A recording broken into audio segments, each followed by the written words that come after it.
This is so funny. You guys are so funny. Oh man.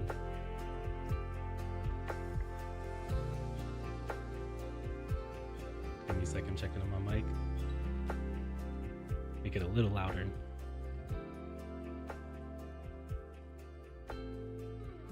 Alright, that should be good. Hello, it's been a while. It's been a couple weeks.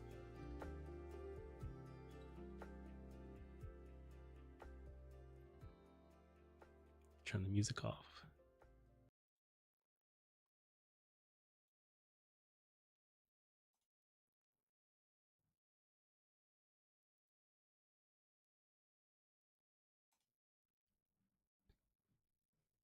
I'm impressed. I'm impressed with you guys. You guys want to hear about the accident?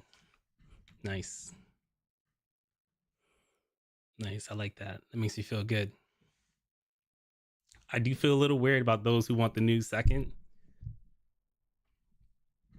That one's a little weird for me. I don't think I would, if roles reverse, I don't think I'd vote for news second. But if that's what you guys want, I do have some news lined up.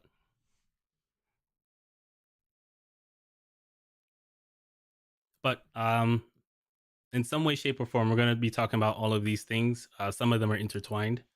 So the only thing that's probably not intertwined with anything is news. But beef, accident, new content format, the stories, they all run together, kind of. So yeah, I'll start with the accident. And you guys are going to be disappointed to know that I'm not giving you guys the full story. I'm going to create like scripted content based off of that storyline. And I know it's going to put you guys on your toes, but I have learned that, and I've always known this, I do my best work with scripted content where, I can get a script out, I can plan what I'm doing, I can take the time to edit it correctly. And so it's a good story. There's a lot that I learned. Um, there's a lot that I can now teach, having gone through the story. But I'm not going to shut you guys out completely. I do respect the fact that you guys come here, and so I will be the first to tell you certain parts of the story, but I'm not going to give you the entire story until I put out the scripted content for that. So, yeah, Jetta was hit. I can try to explain how it happened. It was my fault.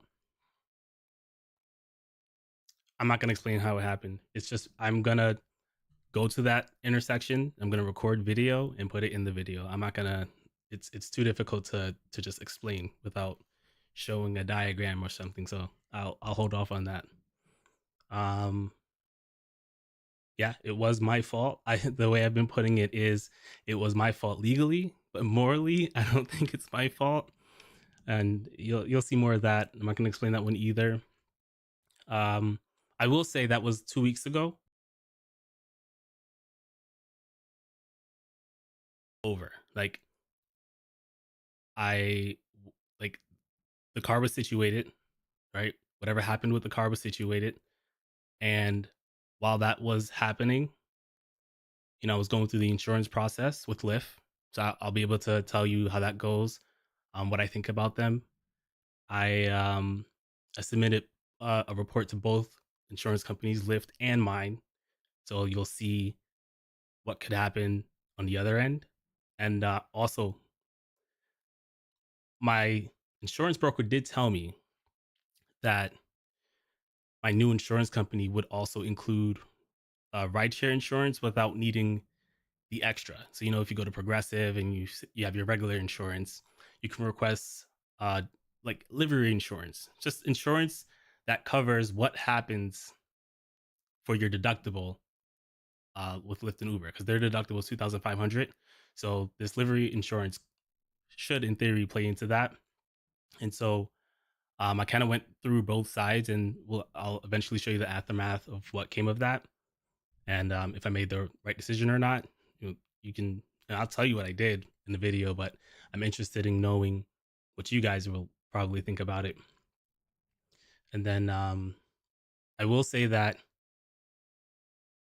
the things that I've been preaching to you guys, right? About how we should really be having our money together, having a plan, having that emergency fund, you know, if I wasn't practicing those things, I'd be in deep water right now.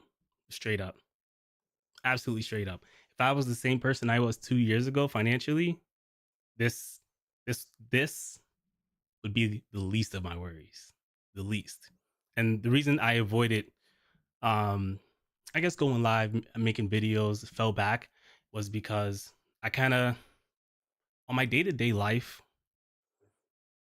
I try to live at my max potential, right? And sometimes I waste time. I'm not talking about that.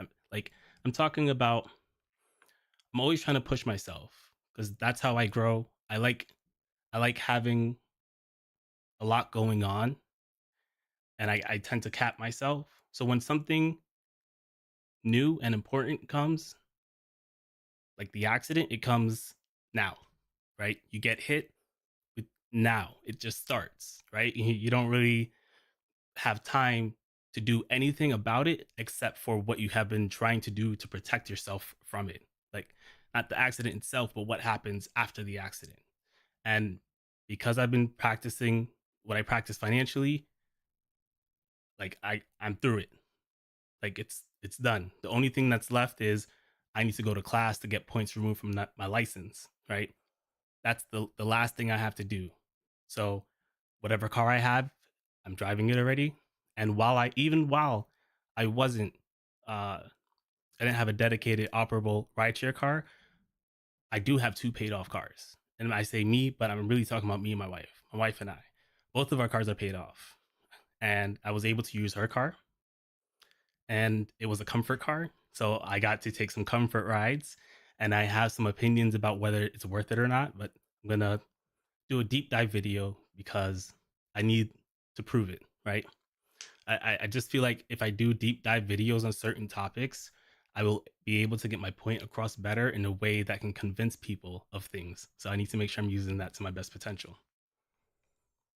But yeah, when I come out with the full details, you guys will enjoy it. And even throughout the process, there's moments where I emotionally understand why someone would go out and get a brand new car with a car payment that they can barely afford if they're in this situation and had like no preparation for this situation. I get it. I can understand because it's harder not to cheat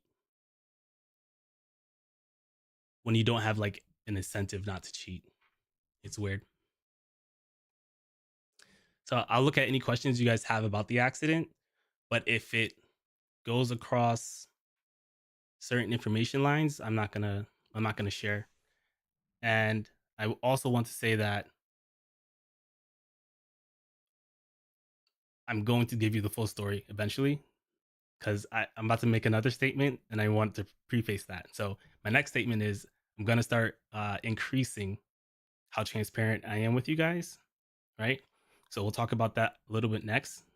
So it kind of plays a role. It's tied into everything, but I'm going to check in all the comments first. And if you're new here, what usually happens is I'll talk about a topic, right? Or I'll read a news story. I'll show you guys something. And then I always try to talk to you guys in the chat.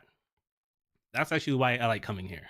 When you hear about how my content is changing, just know that this will still be here because I enjoy doing this. I do. So it's not going away, but we gotta talk about it. Let me figure out how to. All right, there we go.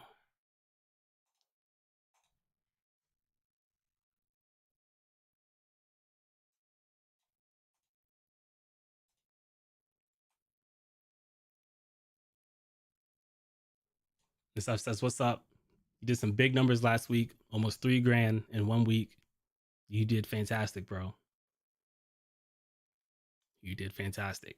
Mike says, "Yeah, he's back. Yes, I am. I'm glad to be back."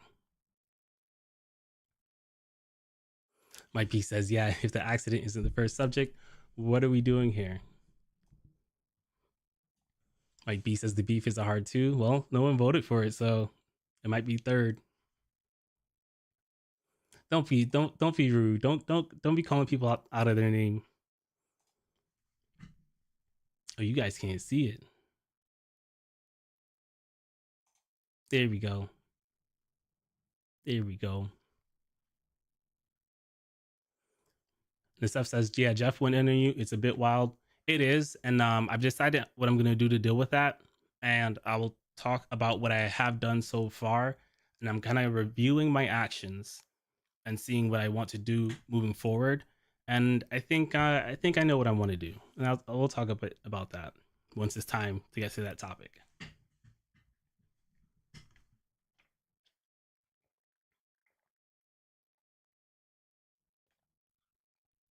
The Seth, unfortunately, I cannot show you. I won't show solo right now because you're in my area, and nothing against. I mean, I guess you guys can go look it up. Yeah, I guess you guys can go look it up. Let me see if my Windows link is working. I can do it. It wasn't working last time I tried it.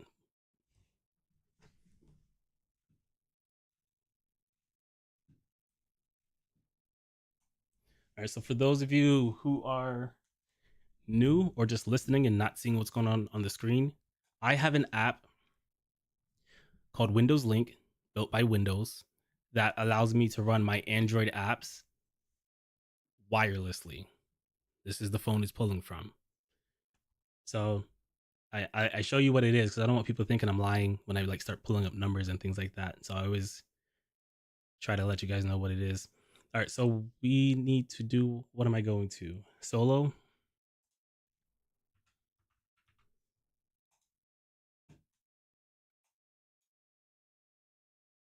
We got time. There's no hard set schedule today.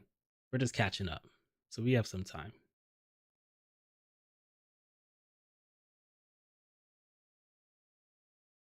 Oh, it's waiting for me. See, I had to press stuff on my phone for it to finish up.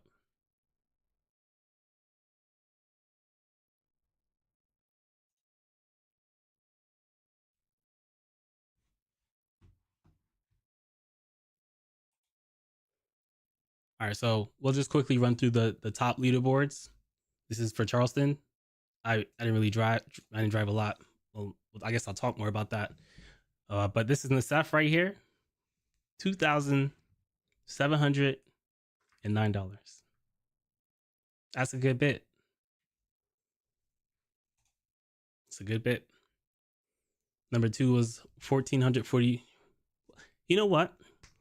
I'm happy that people are like, normally no one else would be above like $1,000, and I'm glad people are like getting over that hump.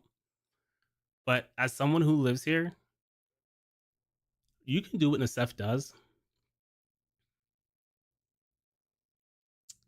All right, so I actually don't expect normal people to do what he does or what I do, but it's like the culture as I see it in my city is there are always some people who are saying they're struggling. Like I'm reading the Facebook groups that I'm in with some of them, uh, and then there are always those who are making the money, and it's for some reason it's not like the group that's making the money is not either not a lot of people or they're not talking about it publicly. There is this consensus that the more you talk about your numbers, the more you'll saturate your market, and that's logical, right? Um, so not everyone shares their information. Not everyone is going to want to put their stuff on solo if solo is also sharing information and they know they make a lot and they don't want the market to get saturated. So it's this app isn't the total picture, but it's the best thing we got. And this man is number one. And if anyone can beat him, or if I'm ever at the top and you can beat me and you have proof, you just don't want to be in the app, show me. But until that day comes, whoever is number one is number one. The number one last week was Nasef. So a lot of people say it's the market. There's like a specific comment I want to like talk about where it ties into Jeff. So another YouTuber had some things to say about me, and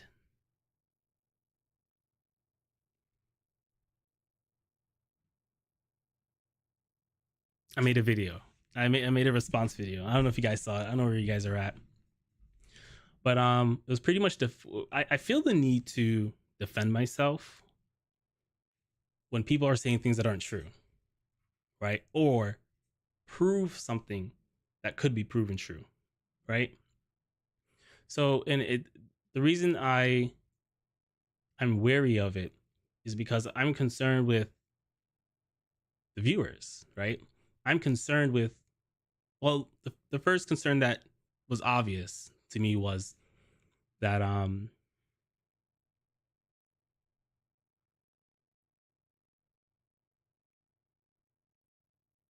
I would always have to work someone backwards in order to work them forwards, right? When I first started my YouTube channel, the first like negative group minded sentiment that I had to like figure out how to break is, how do you convince people that I'm not a fraud, right? How do you do that, right?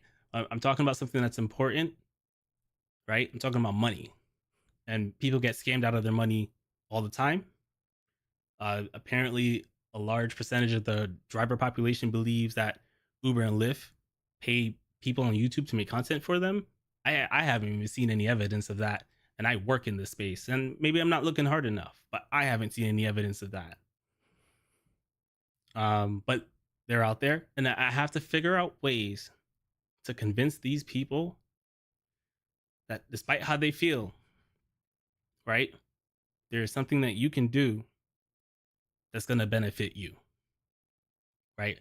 For some reason on social media, you can't compartmentalize. You can't believe multiple things to be true at the same time. It's like, if I believe that, there are things rideshare drivers can do financially to improve their situation, despite what Uber and Lyft is doing to take advantage of them, that doesn't mean I don't think that Uber and Lyft are taking advantage of us, right?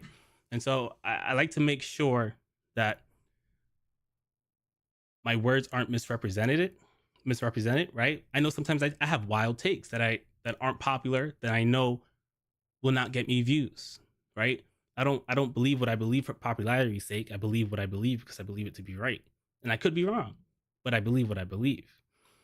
And if people want to create a judgment based off of me and how I actually am, I support that. Right? Right? I do it myself, right? I don't hide from certain conversations. I give you how I honestly feel, even though I know majority of you might disagree with me. Right? It affects views, it affects the channel. There's measurable negative, like, things that have a negative impact on channel growth, right? And it's one of those things. But I still make those videos, right? So I mean, you can disagree with me on the topic for sure, but I just hate when people are misrepresenting what I'm saying, either intentionally or because they're being lazy. So, and especially with, so those of you who come here and hang out with me, you guys are less susceptible to that. In fact, you guys are the ones who are usually the ones reprimanding me for even like responding. So first, I do want to talk to you guys for a second, and I want to say I understand your sentiment, and in most situations I do agree, and I probably should agree with you. But today, I don't.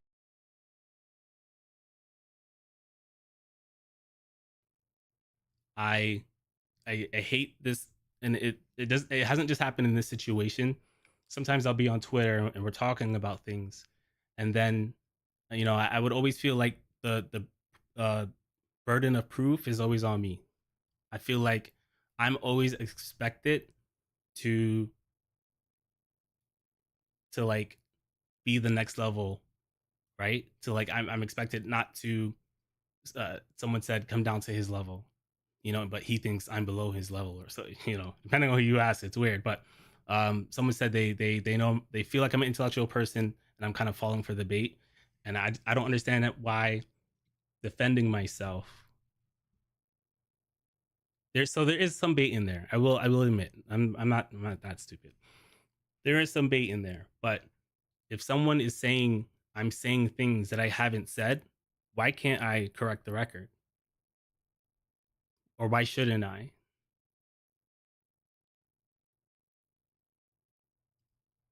It's not a rhetorical question. If there are words that you can say to me that will change how I feel on this topic, I'm open to listening to them.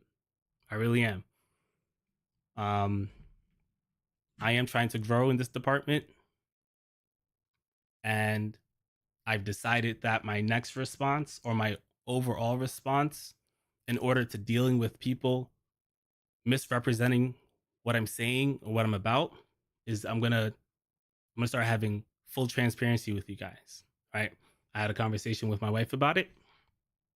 Um, One of the major things that prevented me from sharing with you guys how much what was going on in our personal accounts was because I have another human attached to my accounts, and her opinions on what I do, how much I show, matter. So we had a conversation about it. She recently got raises that uh, put her in the amount of money she makes. You can now find out publicly. She works for public stuff. So I'm going to start showing the personal side of my budget in addition.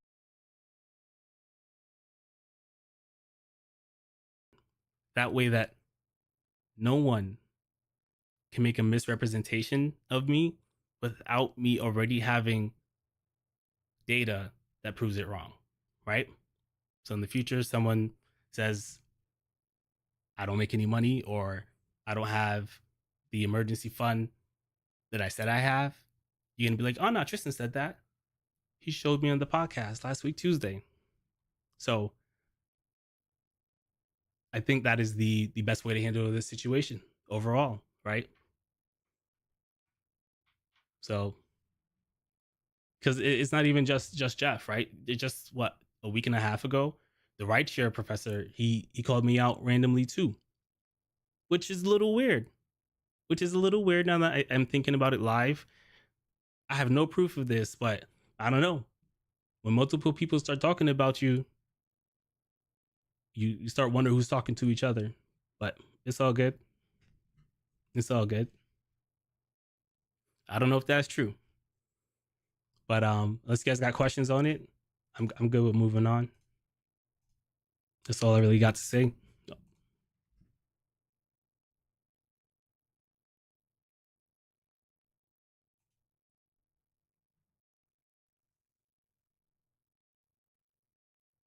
Silver Fox says, "Was I at fault?" Yeah, I shared that earlier. I was at fault. We had the court already. I spoke to her a little bit at court. Nothing crazy. Definitely my fault legally. I keep saying it's my fault legally, but morally, it is my fault morally. But like, there's the rules, and then there's driving rules. There's things you cheat with, and I cheated on something I shouldn't have. I'm just not cheating on with anymore. So, but I'm gonna have to make a full. I want to give you guys a proper explanation, so you guys are gonna have to hold out for the full video. It's gonna come out in parts. It's gonna be like, we'll talk about the accident, and then we'll talk about insurance. We'll talk about the court, the fees, and all that. We'll talk about what I was doing while all that was happening. Because like I went through several different mind shifts. I'll tell you a little bit more about the mind shifts. It was okay. Yeah, I can tell you this. So, car gets hit, airbags deployed, right? A lot of people. So I got hit on a Friday, so I didn't really hear back from insurance until Monday. So a lot of my rideshare friends were like, "It's probably going to be totaled." Usually, when the airbag is deployed, it's totaled, right? So cool. I'm looking for cars, right? I spent the whole weekend just trying to find a good deal that's in the budget of the amount of money I had, right? And I will say this, right? Because I was practicing what I preach financially, um, I was able to resolve my car situation like without having to wait for insurance. So that did help speed up the process, and I'll break down more on that what like later. But yeah, it was my fault.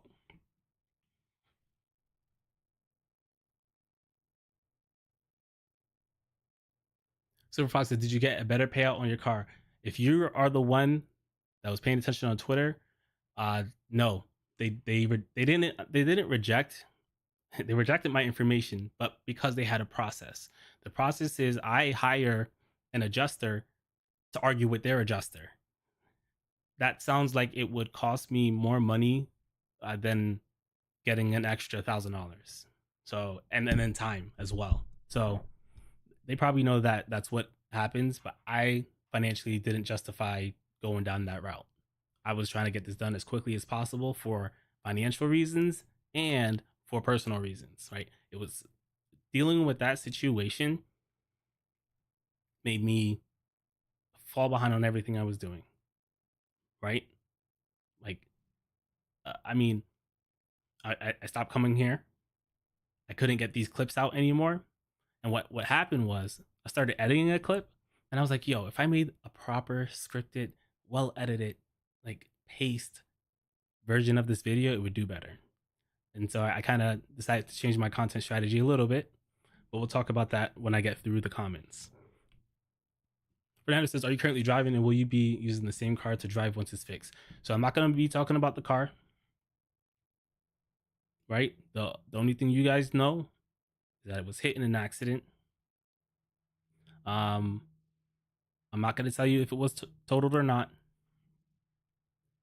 You're gonna have to wait for the video for that. But I have been driving, and I never stopped driving. I never. I always had the capacity to drive. I already told everyone why. It's because I have my wife's car. We paid off both cars. Are paid off, and I used her car. Now I didn't drive as much in her car. Um, I didn't want to put it through the ringer with Uber and Lyft, but I made sure I drove on the busy days. Like one of my rules is I really like Friday, Saturday. I just have to work those days. If it's not for a long time, fine, but 4 hours on a Friday or Saturday can be like $250. So no, it could be more too. But I'm especially since this is summer now. If I fall behind in summer, like I have my goal. I'm not talking about falling behind with my personal finance. No, my personal finances are cool. For transparency, every week I have an automatic payment for. Let me start over. Let me start over. I need to contribute at minimum $1,500 to my household bank account every month. I gotta do that every month. Every week, I put $1,200 from my Rideshare business account into my personal account every single week. It's on auto payment.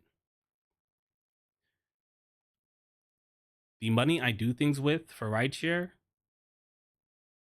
is only the money that is in my Rideshare account, right? So, in order for me to do things with Rideshare, I have to make this is a self-imposed rule, right? My bills are again 1,500 a week. I chose to put extra money in the account so that at the end of the month,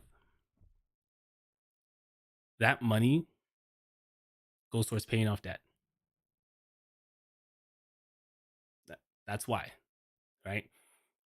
But I have been over time leaving money in my account because my Jetta was at 130,000 miles. And I said, you know what? This car has been doing very, very well.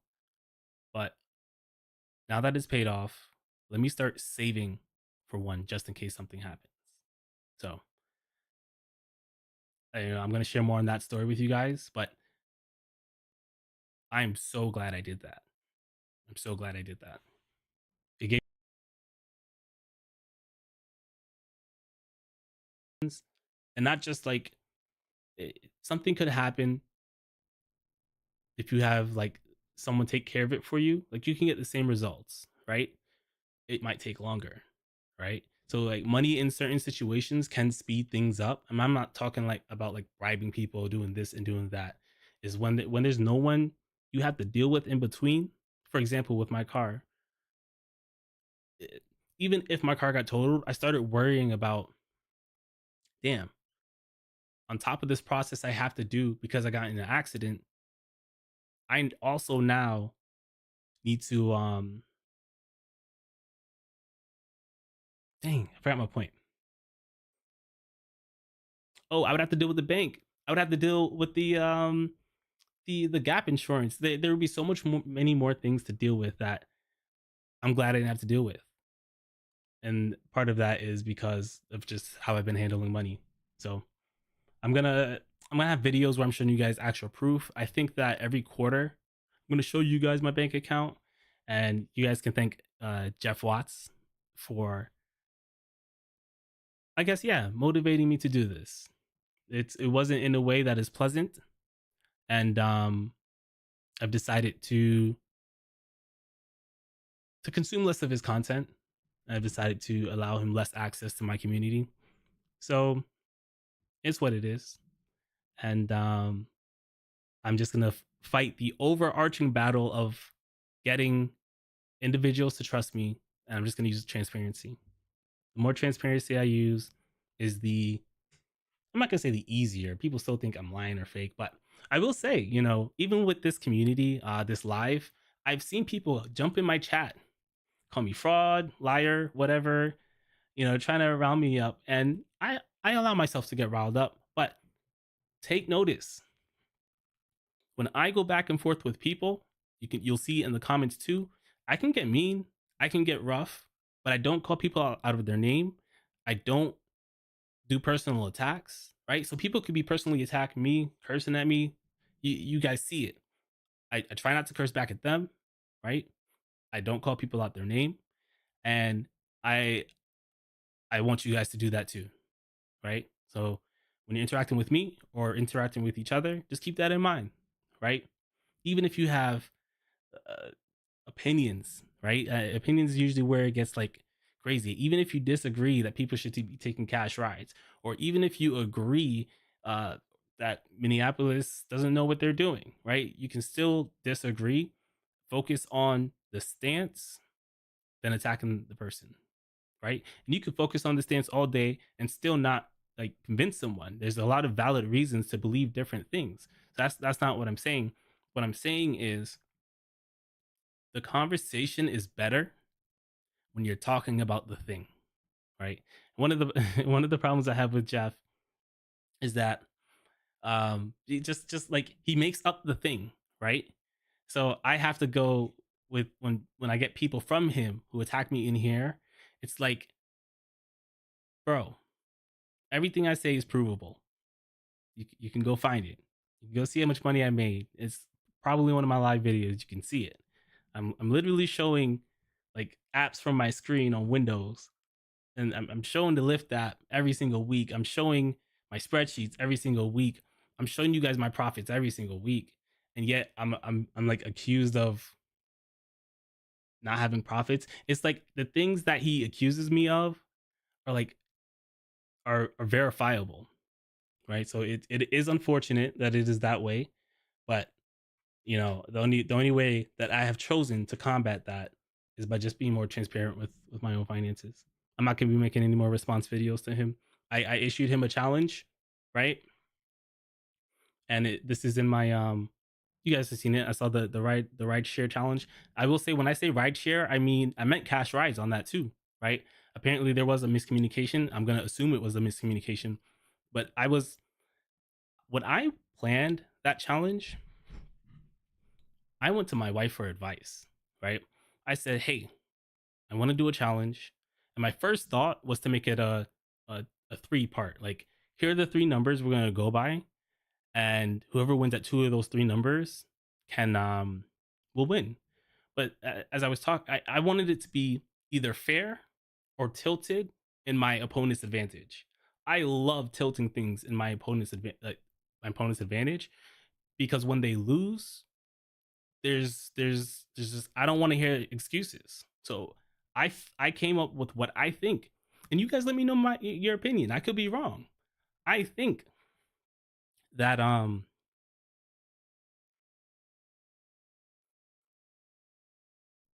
think it would be better if we were just to focus on profits, right? Because the whole time he's saying Tristan doesn't make profits. He's a pigeon, right? That's what he would call me. And then he would say he's focused on profits. So I said, okay, you know what? And that's fine. But the thing with Jeff is he doesn't want he makes fun of me about putting in 70 hours and things like that. I have made large amounts of money with reduced hours, and I've also made large amounts of money while working a lot of hours, right? Some seasons that's what you have to do. Straight up, right? Some seasons don't pay as well. Straight up. And that's the reality of it. So if I have a goal and I'm trying to achieve that goal, I don't let other people's opinions affect how I get to that goal. Right? You guys know I'm trying to pay off my debt. You know, and that's important for me. And so there's no one's opinion in the world that's gonna get me to stop doing that. But I'll just be more transparent while I'm doing it.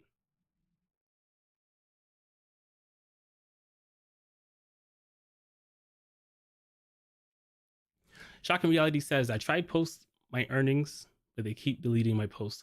I am trying to create a website where I can create a community where we can do things like that without worrying about Facebook moderators. It's on the blocks, but I'm busy.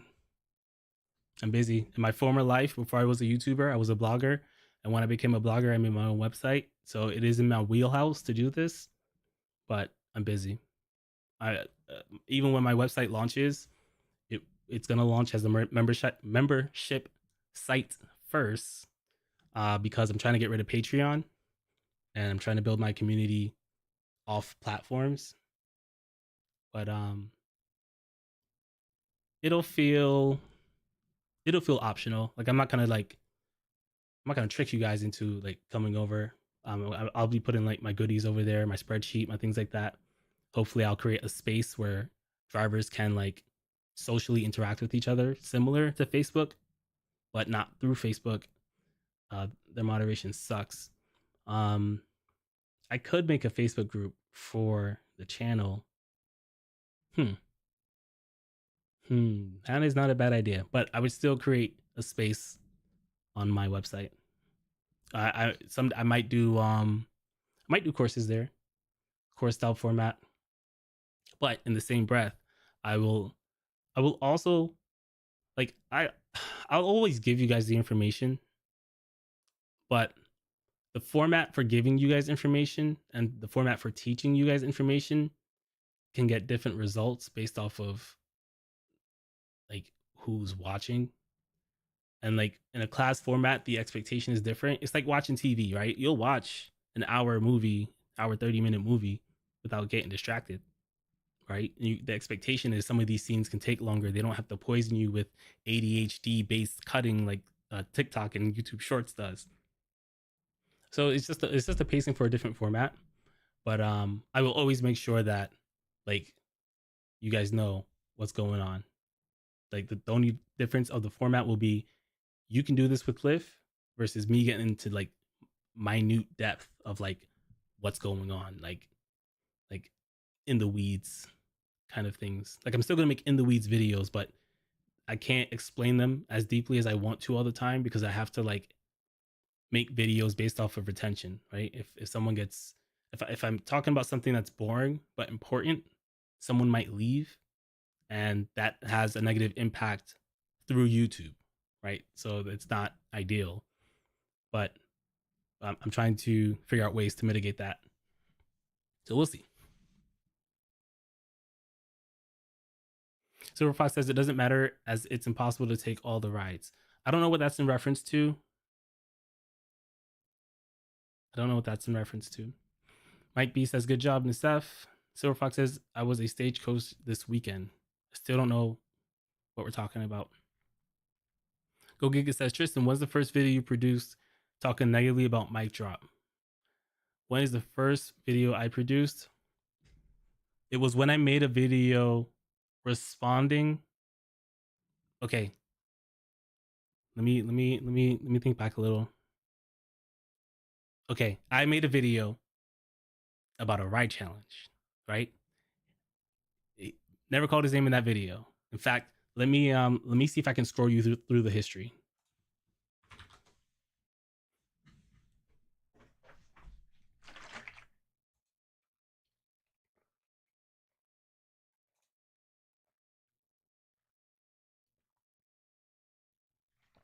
I went to the wrong place.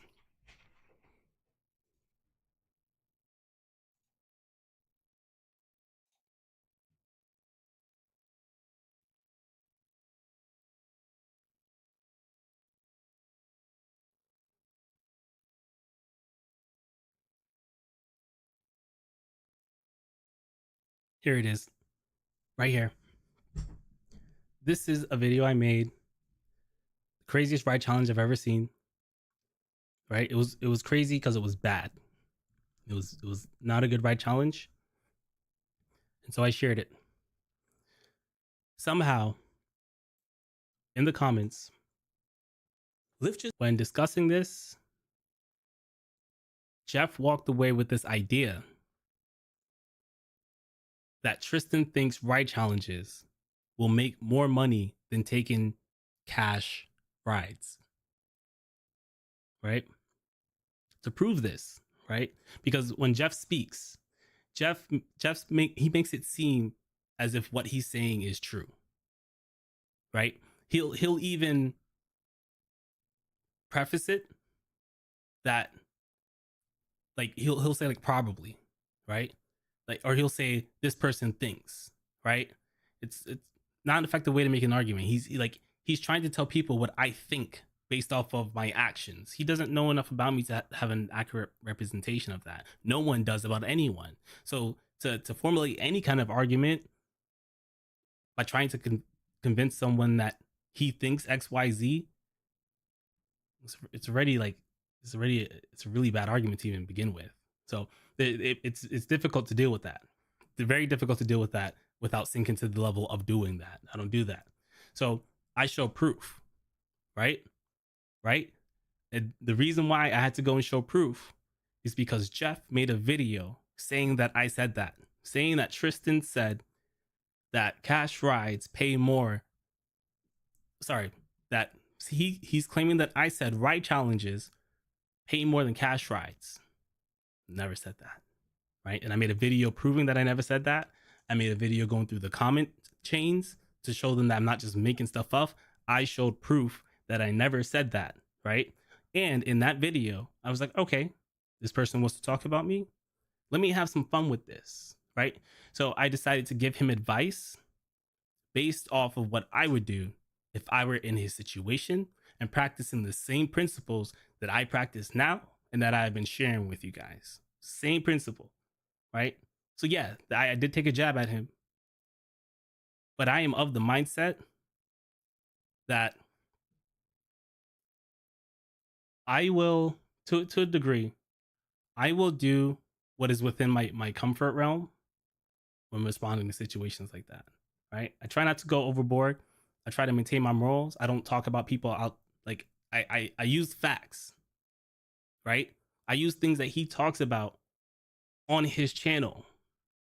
So they're free to be regurgitated, right? As long as they are true. And throughout this entire situation, I have either been truthful or wrong, right? If I made an assumption about something, I said, hey, this is an assumption. If I'm mistaken about something, hey, I'm mistaken. I don't have a problem with that. But dealing with people who will make things up, make it too much work for someone like me to continue dealing with that. See what I'm saying? Like even in Jeff's rhetoric, when he's talking about me, when he's writing about me, he's making it seem like I'm the one that's starting this stuff, right? And in the comment chains that you were reading were from the response video that I made from him saying things, right? So he makes it seem like I started it, and then he's responding to a comment that was made 3 months ago, guys. 3 months ago, bro. So much has happened in Rideshare Like 3 months ago, we didn't know Uber and Lyft were leaving. Well, I mean, those of you who were paying attention paying attention to my stream did, but that wasn't mainstream. Like you know, 3 months ago, everyone was bleeding dollars and complaining that rideshare is dead, and it's difficult, and some people still are. But I haven't heard as much from those California people, you know. And I'm not saying that you guys aren't struggling, but the amount of like protests and news that were circulating in the winter compared to what's circulating now is different. It's not as important anymore, and I'm assuming it's because people are making money. My city's making money. My city also struggles in the winter, so I get that. It's not me saying it's not true. That's just me saying that's what's happening. So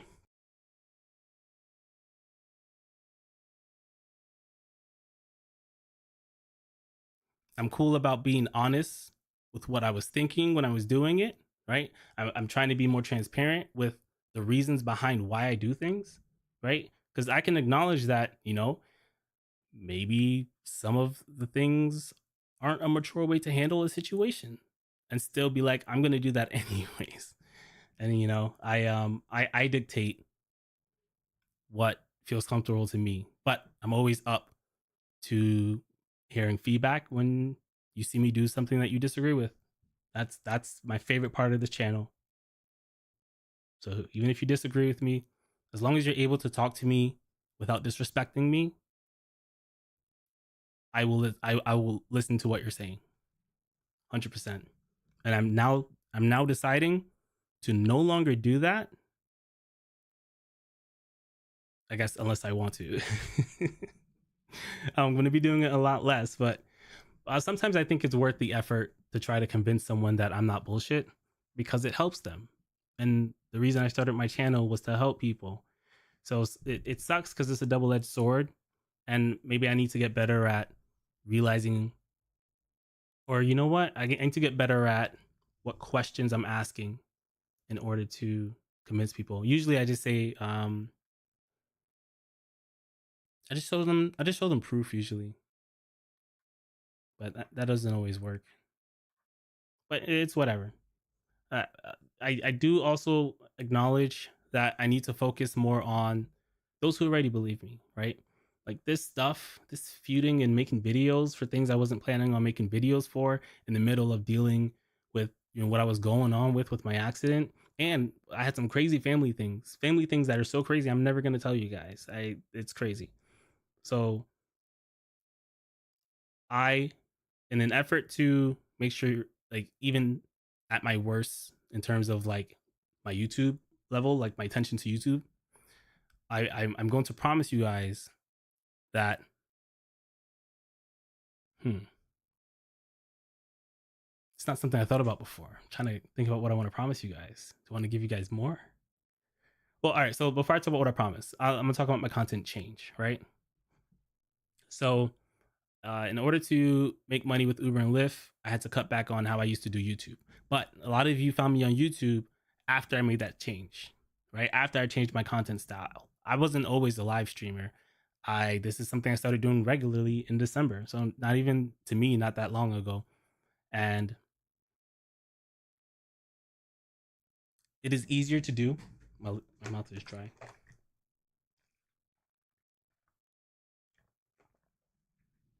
It is easier to do this from a time management perspective and effort perspective, but it yields worse results than how I was doing it before.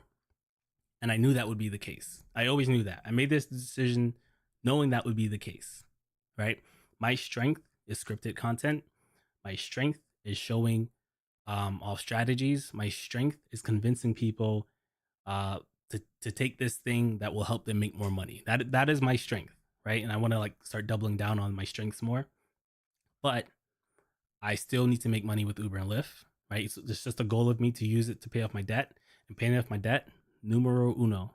Nothing comes before paying off my debt, financially speaking. Not YouTube, right? Like paying off my debts is just the most important thing I have going on. And YouTube, it to a degree gets in the way. To a degree, right? I do make some money from this, but I could honestly probably just make more money driving. So I've allowed an acceptable level of this is setting me back to happen. And I built a system to deal with that, which was this: go live, create segments, chop up those segments, put them out. But the quality is not all there. So I'm going to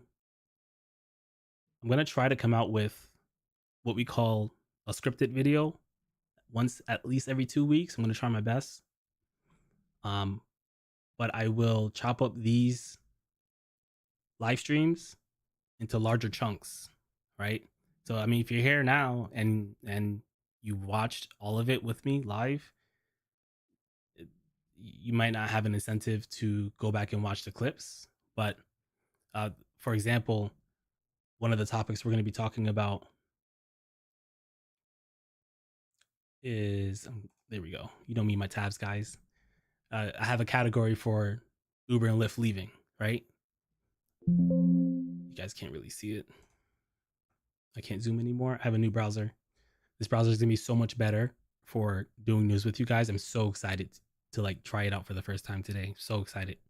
It's not in beta, which means it's not a full product. It came the date came out. I've been waiting for this browser for so long. I had it on my MacBook. Oh, my MacBook died, guys. It it got destroyed in the crash. I have videos. I'll show you in the future, but I don't think I'm gonna replace it. But I liked having a MacBook with me when I was driving, just in case I wanted to take a break and write some scripts or do some Photoshop work or something like that. So maybe I'll replace it. We'll see. But anyways, so like I have a category of Uber and Lyft leaving, which focuses on, a couple different news stories around that topic. Some are Minnesota because that's what they're dealing with. Some are what like looking back at what happened in Austin. So we'll talk about some of that. And so what I'll do is I'll cut this up based off of categories and just put all those articles in that section. I'm gonna do that to save time, right? Sometimes I think that there's still important news that you guys should know, and I'll probably single those out when possible. Like for example, I know the Tesla robotaxis are coming, right? That's an important thing, right? I'll probably go live at the event to synthesize what's happening, and we do need to start talking more about this. In my previous videos, I've always like people think I'm about to rant. I'm about to rant, guys. I'm ranting. We could talk about some of it now because I don't want to promise you guys a video on this topic when there's something you can learn from this topic today that will help protect you from what I think will happen, right? Some of you are going to think I'm a conspiracy theorist. I think that the threat of self-driving cars is real, right? That's a grand statement, my overarching statement. Sergio, from the Rideshare Guy YouTube channel, had a guest on. I don't remember his name, but I remember listening to it over the last 2 weeks. I think it was last week. And the guy said, should rideshare drivers be afraid of self-driving cars replacing them? No. Rideshare drivers should be afraid of people who think they can replace rideshare drivers with self-driving cars. That's what we should be afraid of. And that's the reality. Right now, there are people who think that that is what would happen, right? And those people are going to see if that can happen, right? And across America, some places are going to let it happen. It's already happening in some places, right? Some places have revoked, some a little bit, not a lot. So they're testing it, right? That's happening. That's real, right? You can see articles of people doing negative things to them, but keep in mind,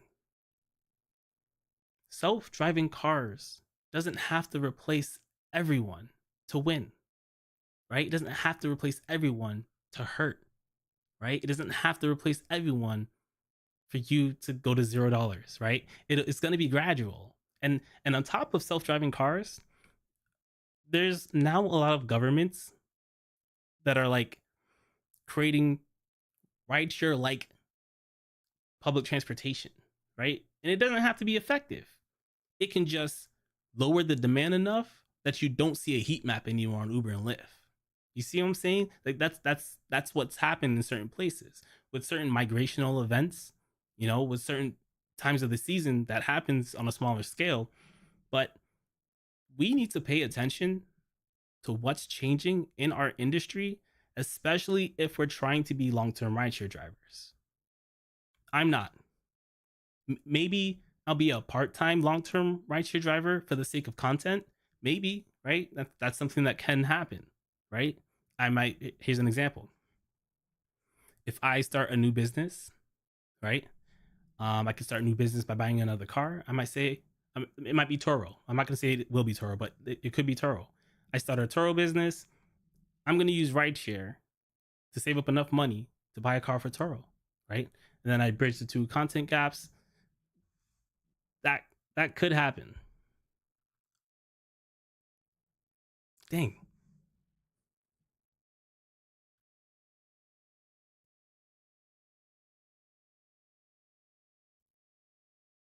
Okay, I had a huge thought.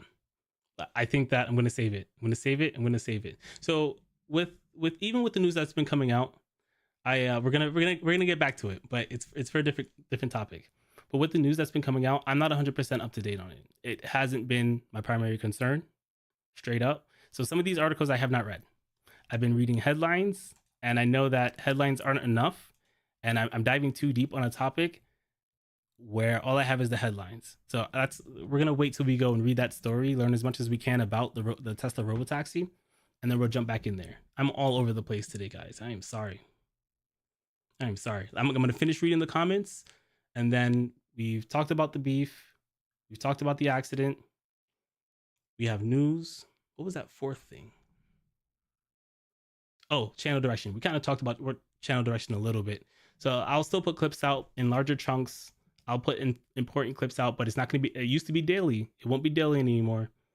And I'm going to try to make more scripted, educational videos that will help you make more money, or at least convince you to make more money. Or sometimes they might be personal videos of personal finance. I know it's not like rideshare related, but it's part of my commitment for full transparency. So I'll try to tie rideshare into those videos as much as I can. Like the first video might be how a rideshare driver handles his personal finance. I'll tie it in somehow, but I wanna start making videos like that. I think that that'll help the community a lot more than trying to continuously correct lies about me. So that's the content to wrap up that part. So we're gonna finish reading the comments, and then we're gonna do some news. And after the comments, I might use the bathroom. Maybe.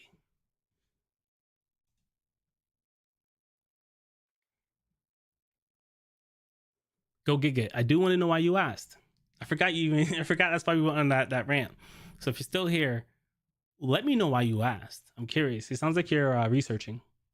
This stuff says, I tell people cry is free. So mean. Bro, you did it right. And the only reason I watch is because you do it the best, in my opinion, Mike. I appreciate that. I appreciate that, man. I'm still trying to do it better. That's kind of how I live life. I'm always just trying to be better. If if I ever decided not to be better, life would be boring. This app says, I sent Tristan my driving statement from March 2024. If I cried, I wouldn't be driving at all with the amount of money Uber took. Let me think. I have an idea. I haven't fleshed out the idea. We'll talk about it tomorrow. I'm meeting up with Nassef tomorrow. He's helping me with something, and I think I'm helping his friend with something. Maybe we'll see. We'll see how it goes. And it'll be a video. It'll be a video. You guys would like. I just don't want to hype it up if it never comes. So let me at least go and talk to him about it. But I kind of want to do a segment where I go through people's financial statements. Whether you want to show me your personal budget and you want to show me your rideshare, maybe I could do like a rideshare audit segment. I think that would be dope. I could probably have people who I'm auditing come up virtually and we can like go back and forth about like what's going on.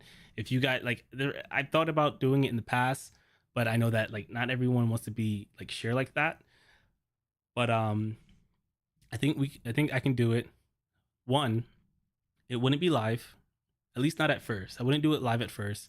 I'd make it content that's recorded in the back end.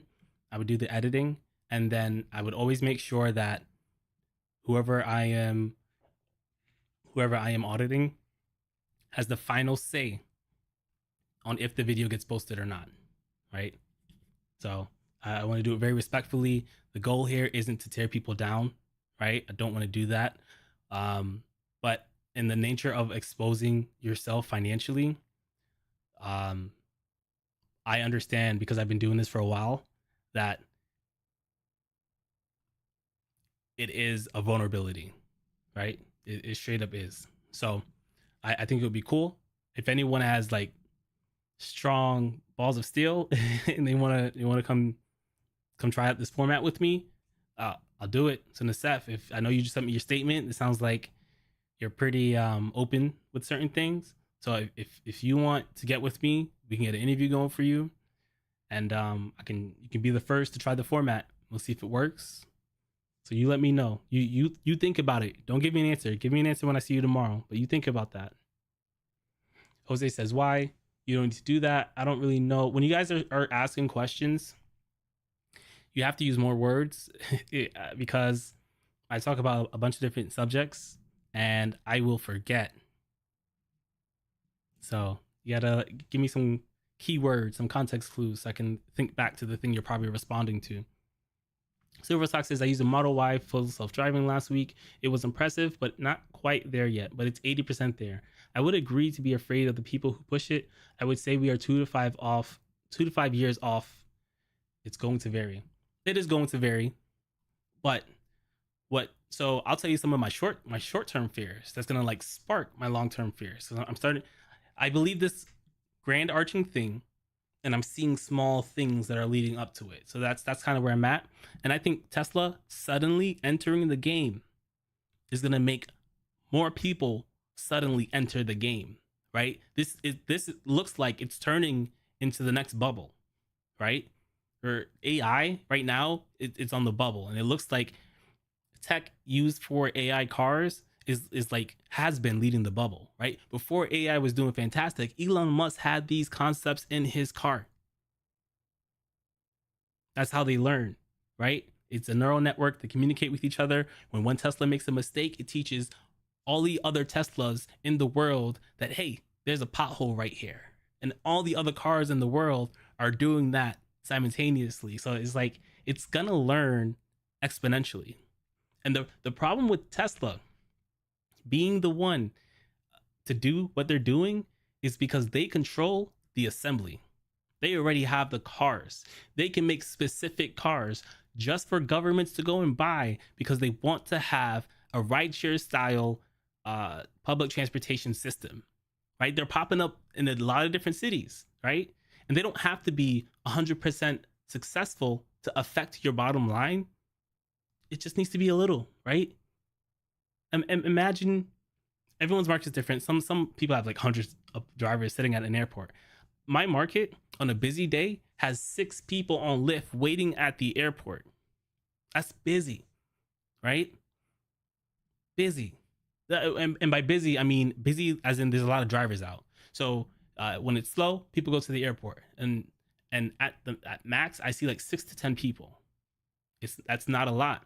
But if there were 6 to 10 self-driving cars in my market, it would lower those bonuses, right?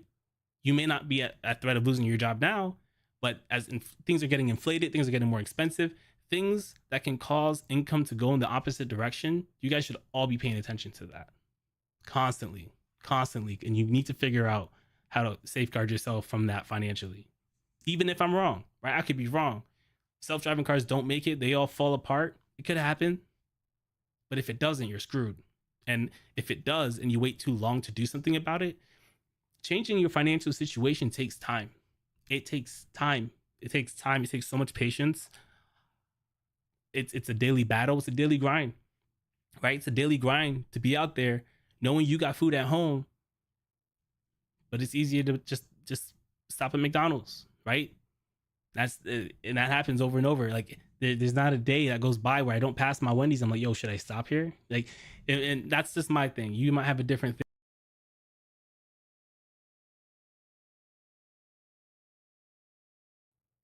If you don't do it, you lose. I don't want you guys losing. Mike B says, yeah, it's gonna take is someone stealing a self-driving car and wrecking it and cost the company millions, and they want people to take the risk again. Listen, I have another rant I'm gonna give you, but I'm going to the bathroom first.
All right, so Mike B says, yeah, it's all going to take is some stealing a self-driving car and wrecking it, cost the company millions, then they will want people to take the risk again.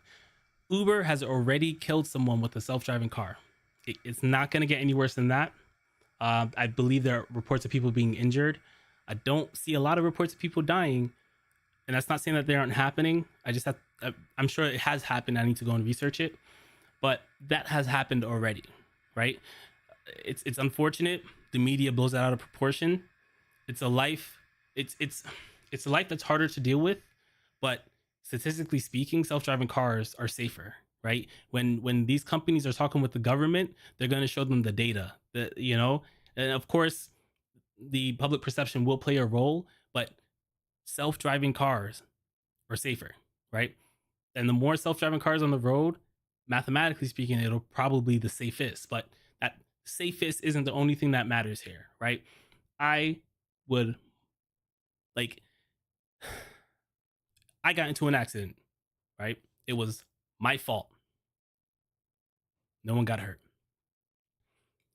If someone got hurt, if someone died, I would much rather have it been an accident that I made myself than my car made and be held liable for it. So I'll say that that is not that this is not fun, right? I'd be blaming a car for the rest of my life. That sounds stupid. It sounds really stupid. But statistically speaking, self-driving car. Let me see if I can find some stats on that. Let me not sit here and make things up. Stats on how safe self-driving cars. I should have went to Bard. It says self-driving cars have a lower crash rate than traditional vehicles, with 9.1 crashes per million miles driven compared to 4.1 for non-self-driving cars. Right, so it's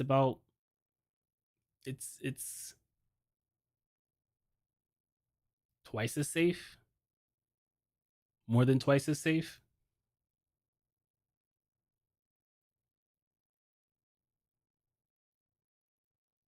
Wow. So, in addition, autonomous vehicles have the potential to reduce accident related fatalities by up to 90%. So, not only do they get into accidents less, you're less likely to die as a result, unless your Tesla catches on fire. It says, for example, Waymo's self driving cars have 0.59 accidents per million miles compared to the general US rate of 2.98. Tesla Autopilot results in a 40% reduction in car crashes compared to vehicles without the technology.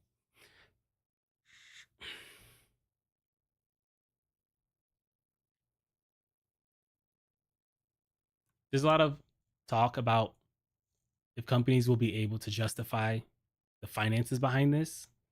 And before Tesla jumped into the game, the debate was always squashed by the idea that starting these fleets would be so expensive that companies won't do it, even if it's cheaper, right?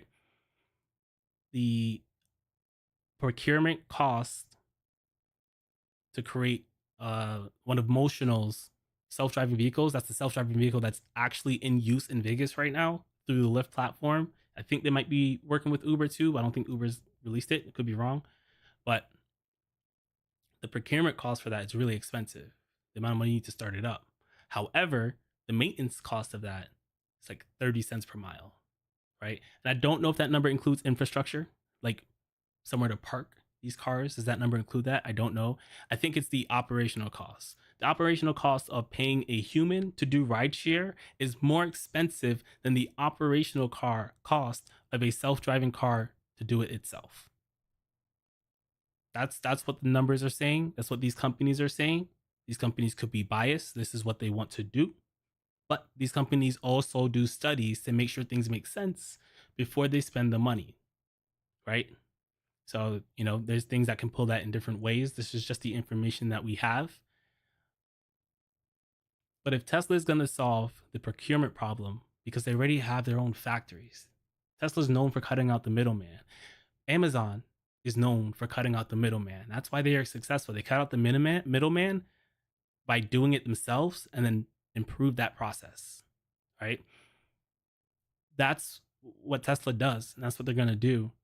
And you should be worried, right? I don't know if the solution now is to go get a rideshare. Like, even if it's not popular, a handful of cars in your neighborhoods, your cities, where you live, picking up people will have people who are curious, people who will take it because they are curious. And then they'll take it more often when it's cheaper, when there's a cheaper price than Uber and Lyft. Like, think of how much Tesla would be able to undercut, right? The reason why, oh my God, this is actually like worrying me. But I do think we have time. So I don't want to stress you guys too much. I do think that there is time. I think that Tesla rushed to unveil this because they had a really bad financial quarter. So I do think part of this is Tesla trying to prop up stock prices, right? By rushing something. But despite the fact that I think that he did it for stock prices, this was always part of the plan. He's just rushing it forward. He's always said this is part of the plan, right? He said this when like the first Tesla came out. Like, this has always been his plan. And so far as I've watched Elon, I would not bet against him. So far, right? He's politically out there, right? He says some weird stuff in both directions. He's not what you would think of a typical CEO. And they have no debt. they do everything in cash. They make a lot of money. They run their business efficiently, right? They had problems starting out. Elon has his personal problems, but I struggle. If you came up to me and say, "Yo, Tristan, here's $100. Do you think Elon's gonna do this thing?" Right? If that was the bet, I take it. Now, if you said by when, I don't know. This man takes a long time to do anything. And the things that he's dealing with is complicated, right? He's sending spaceships into space. He's doing complicated stuff, but his timelines have always been wrong.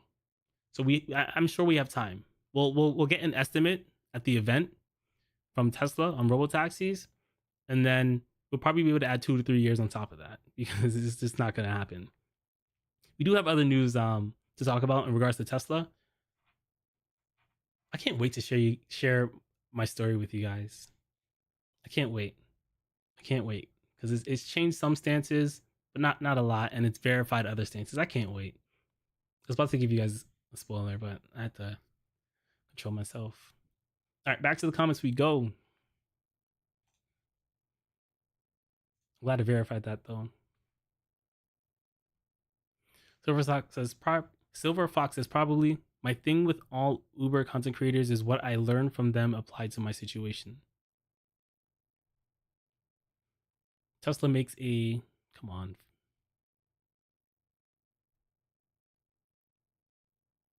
I don't know why it does this every time.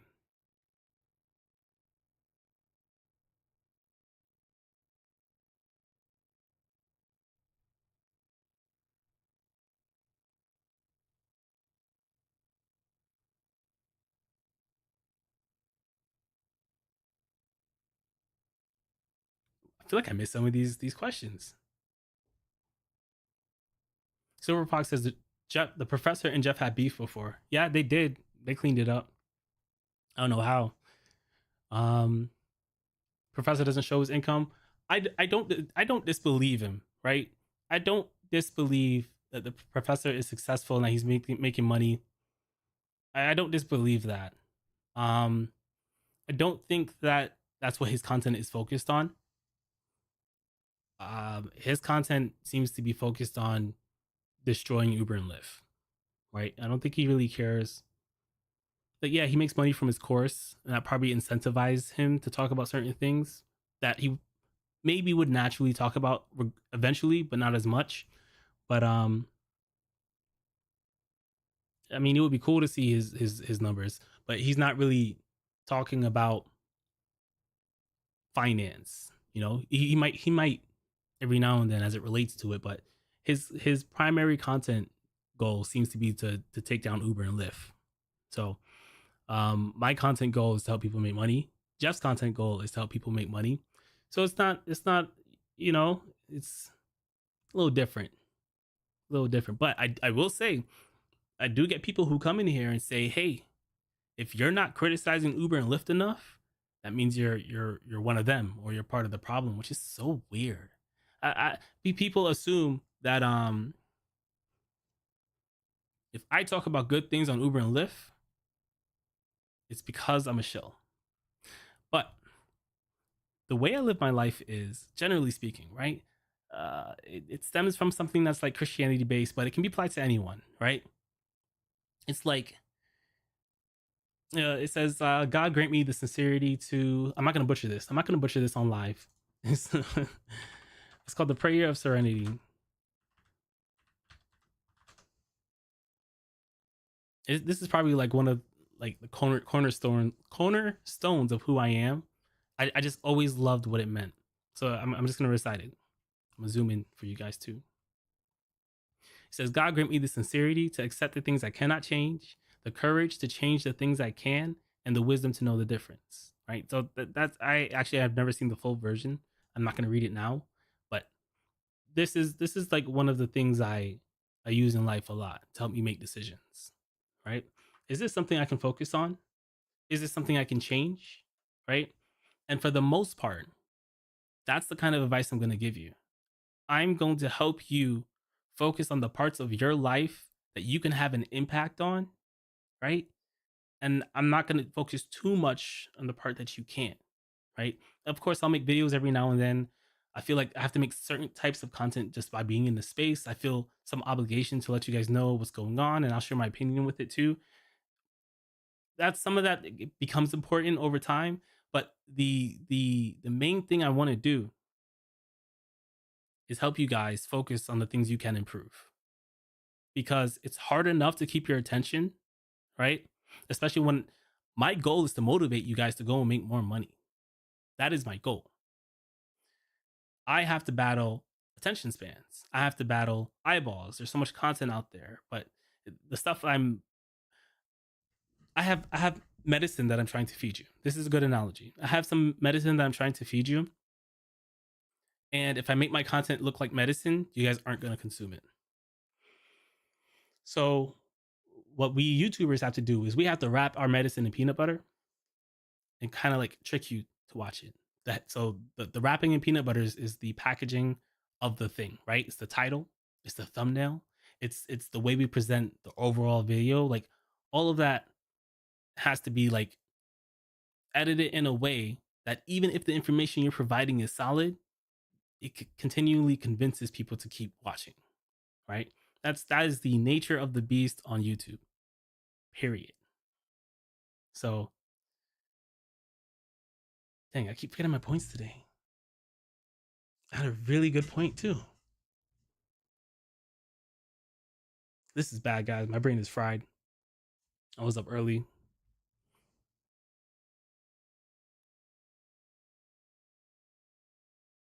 I feel like, okay, okay. Yeah, I can't remember what my point was. Dang, man, it was a really good point too. I need to start writing these things down. Go Giga says, my opinion about you and your channel is you be you and not be critical of other content creators, because months ago I was tempted to unsubscribe when you began talking about multiple channels. Okay, I can take that criticism. I'll take that criticism. That's fair. People subscribe to the channel for what they subscribe to. So if I change the content too much, it is reasonable that people will leave because of it, and that has played a role in my decision making at times. So what I would ask you, Go Giga, is what is your solution, right? From considering what has happened so far, what would you do if it's different from what I said I'm going to do, and just focus on transparency and making, the videos as transparent as possible, right? Well, I'm trying to teach people to make money, being as transparent as possible. Is that the solution you would have done as well? Or is there something different? Or do you have something that I should do? Do you think that I should make another video? Do you think that I should explain to people this is not going to happen anymore? Or you just, like, what would you do? Try to be as specific as possible. And anyone else, if you want to give advice, something for me to consider on what I should do, what I shouldn't do, you let me know.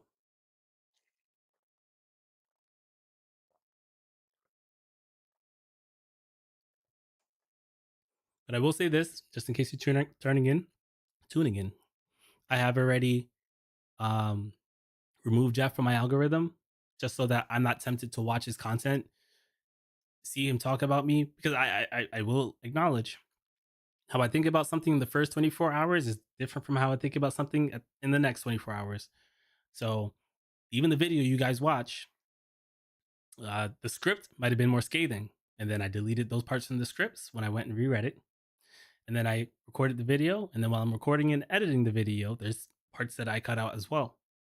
So I do understand all of that, but I guess I'm still, it's like I'm like 30% bothered by always being the one expected to be the bigger person.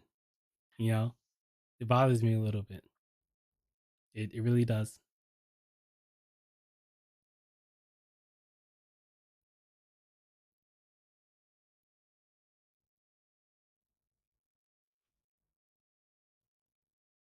I'm just gonna have to, I guess, deal with that. I'm gonna have to figure that part out.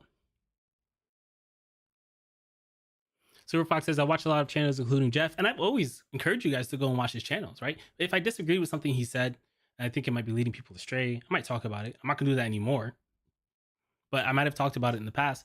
But you should watch other people's channels. You should be open to other opinions, because I'm not trying to be a long-term rideshare driver, right? So my path forward is different. So my content is styled off of me. I'm my ideal viewer. I'm making content for the person who wants to have the financial independence to do whatever they want, you know, as far as work goes. So if you want to be a long-term rideshare driver, following my plan is still beneficial for you. But if you're trying to use rideshare as a stepping stone to starting something else and fixing your finances, that's who this is for. But like pretty much everyone who is doing rideshare, whether they want to stay a rideshare driver or not, can learn from that, right? So that's my perspective. it looks like Jeff wants to be a long-term rideshare driver. Maybe that's what he wants, and that's what he wants. I don't know. This is an assumption, right? Maybe that's what he wants to do. And people who want to do just that can probably learn things from him. Might not agree with everything he says or do it in the way he does it, but you can go and learn something from him, right? And I've always maintained that. I will continue to always maintain that. So you just have to understand what kind of content you're gonna get when you show up. That's it, right? If you're having a day where you're ticked off at Uber and Lyft and you want to hear about some people who agree with you in that moment, you go to the Rideshare Professor's channel, right? That's what it is. It's not a bad thing. That's just the content you're gonna get, right? You want to see some interview styles, some people who are a little more in the middle. You go to the Rideshare guy. I still don't agree with everything they say, but I tune in, right? Because there's things that I have learned by talking to these people, right? I literally learned how to better explain why I think self-driving cars can hurt us because people think they can. Corporations think they can, so they're gonna try, and then that trying is gonna have an effect on us. So that's what I'll say. I'm not gonna promote his channel anymore, but it's gonna be a thing in the past. It's gonna be a thing in the past real quick. It's something that we don't return to. It's gonna be something we don't return to. Go Gig says you gotta have multiple vehicles road ready at any moment to drive. After going through what I went through, I agree with this. You either need a second vehicle or you need to have enough money to figure that out, right? That's what I would say. I think that this is purely preference, not advice. I think that I would rather have the correct money in the account than to sit on an intentional extra vehicle, right? Because you could be sitting on the vehicle for a long time. So you can talk about it could be 2-3 years before something happens to your first car. I mean, it was great that I had my wife's car, but I had enough money to go buy a vehicle if I needed to. Like no loan, we don't do loans here. And if I needed to buy one cash, I could have. But so I think you should do one of the two. There's nothing wrong with having an extra car, but I think the car that you buy this year is going to be different from the car you would get in 2 years. So I would buy it when I needed it or something like that. You see what I'm saying? So you have the option to do it, but the flexibility to, you might get something better 2 years from now. The car model you get might be different. The amount of money you have to get a car might be different. So that's what I'll say with that. I think that people who want to do private rides, like where you're on the platform. So in my city, for me to do private rides, I would have to get a second car and turn it into a limousine licensed car. And that limousine licensed car cannot be used on Uber and Lyft, right? So if I wanted to do private rides, I'd have to have at least two cars. One car that I can do for Uber and Lyft, which is how I would convert passengers to private, and then the legal private car, right? Insurance and registered and all that. So that's why I don't do it here. It just wouldn't be worth it. But if you're trying to go down the private driver route, that's what you should do. You should have two cars. I think that's not a bad idea, as long as you're not using debt. I think it's a terrible idea to have debt in the first place, but to double down and get a second car for more debt, definitely don't do that. Don't do that. But if you want two cars and you're paying cash, I think that's fine. Because even if something happens where you can't drive for a while and it's not car related, right? You could have broken some part of your body that doesn't let you drive anymore. Then at least you don't have to worry about those car payments. You own that, right? It literally turns your emergency into an inconvenience. That's what happened to me. These past 2 weeks after the car accident has been a major inconvenience. But if I wasn't financially prepared for it, it would have been a major emergency, financially speaking. So just it's not even as much as what you do, it's how you do it. That's like okay.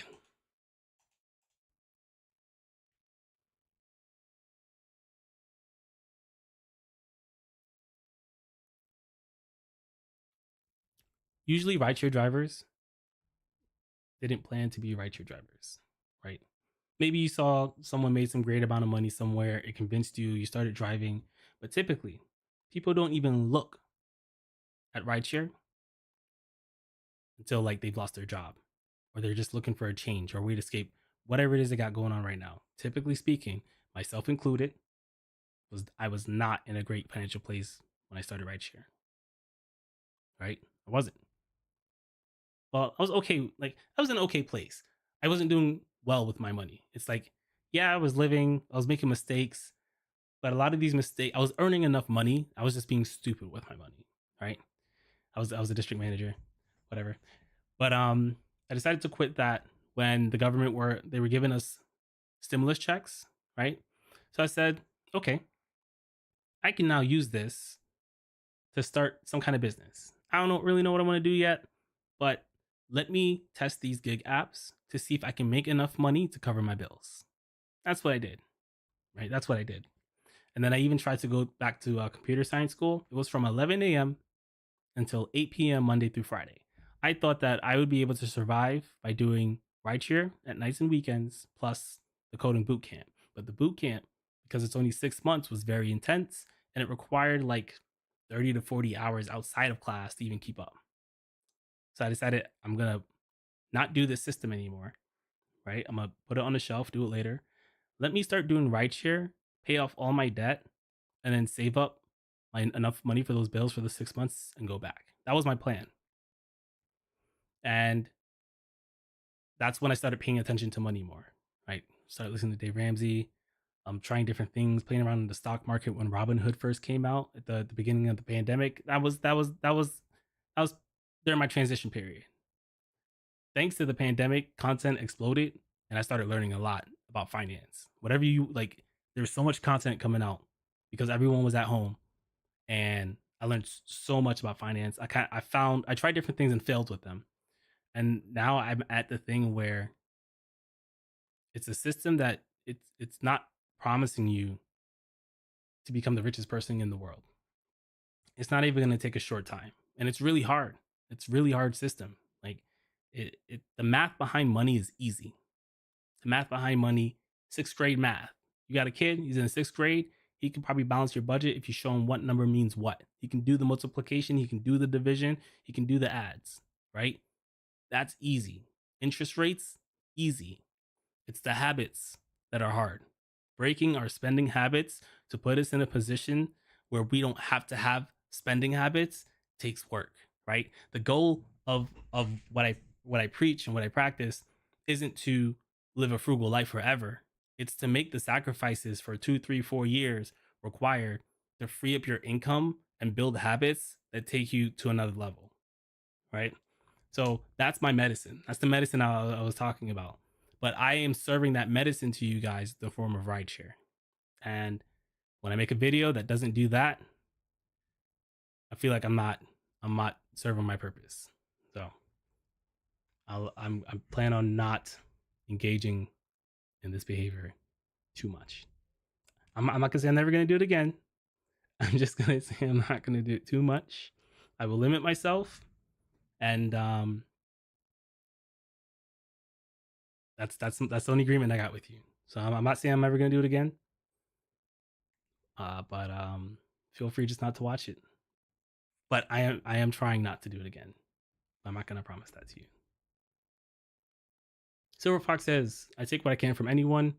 I have another Prius available just in case my car gets wrecked. See, uh, I don't know. I like just stacking as much money as possible before the car goes down. It can cause an inconvenience, but I think I'd rather deal with that inconvenience. I don't think there's a right or wrong here. I'm not trying to convince you to change your mind. Jose says we are in different markets, income differences. Everyone always uses that excuse. And to some people it's valid, and to some others it's not. What market are you in, Jose? And what do you make on average? Let's see what other drivers in your market are making. This stuff says I have commercial insurance with pay for loss of work from State Farm. It's extremely powerful. That's pretty good. How much does it cost? Silver Fox says my only issue with you is I don't see how you select rides and how your market looks. I have a lot of screen recordings that I need to go through, but I have a really big video planned.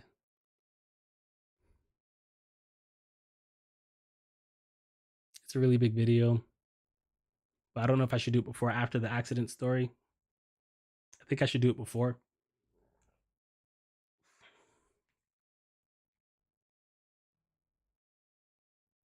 I think I'll do it before. But yeah, I have a video I'm gonna make for you guys. It's gonna have some of that in there where I kind of talk through. I'm screen recording and I'm talking through my decision making as it's happening. Like I'm justifying why I'm accepting trips or not accepting trips. I have a bunch of them. Um, I've now started recording my phone screen just for added safety. So one positive is that I have a bunch of video clips I can pull from them. My phone was recording during my accident, and I'm glad that it did. And I'll share this with you guys because I was worried. I was on the way to picking up a passenger, and I was worried that because I canceled the ride, that I wouldn't be able to report it on the accident. Right? If you cancel the ride, it doesn't show up in your history, and I canceled the ride and it didn't show up in my history. But it was fine. It didn't play a role, but I was concerned that it might play a role. But because I was recording my phone screen, I knew that at minimum, even if it did become a problem, I had proof of the ride by recording my phone screen. So if your phone's able to record your phone screen, yeah, I was doing it even though I had a dash cam and I have dash cam footage of the accident. Of course, I'll show it in the future. But yeah, do it.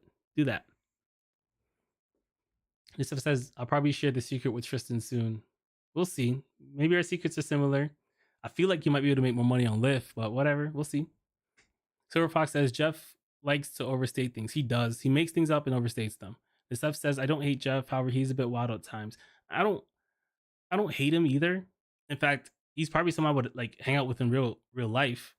But like, he just has two flaws in how he goes about with arguments and like making a point, and I can't deal with that anymore. So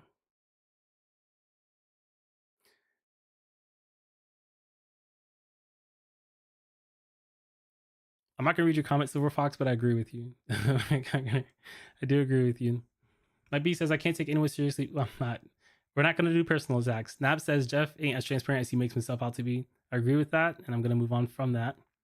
Just get Discord. Jeff speaks on the good, not on the bad. Just get. I have Discord.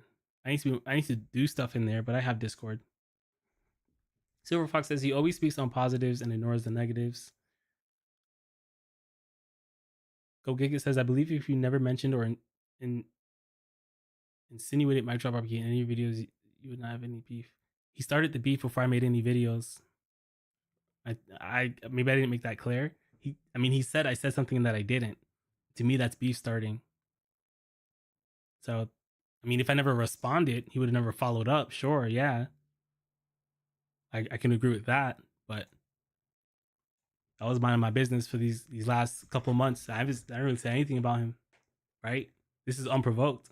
I didn't say anything. I've been mind like something happened. We had a little tuffle. We moved on from that, and I told you guys it was not going to happen again unless it was me defending myself. And I committed to that. I really did.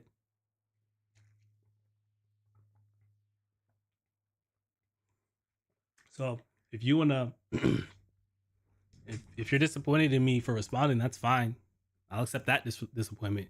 But just keep in mind, keep the story straight. I did not start this.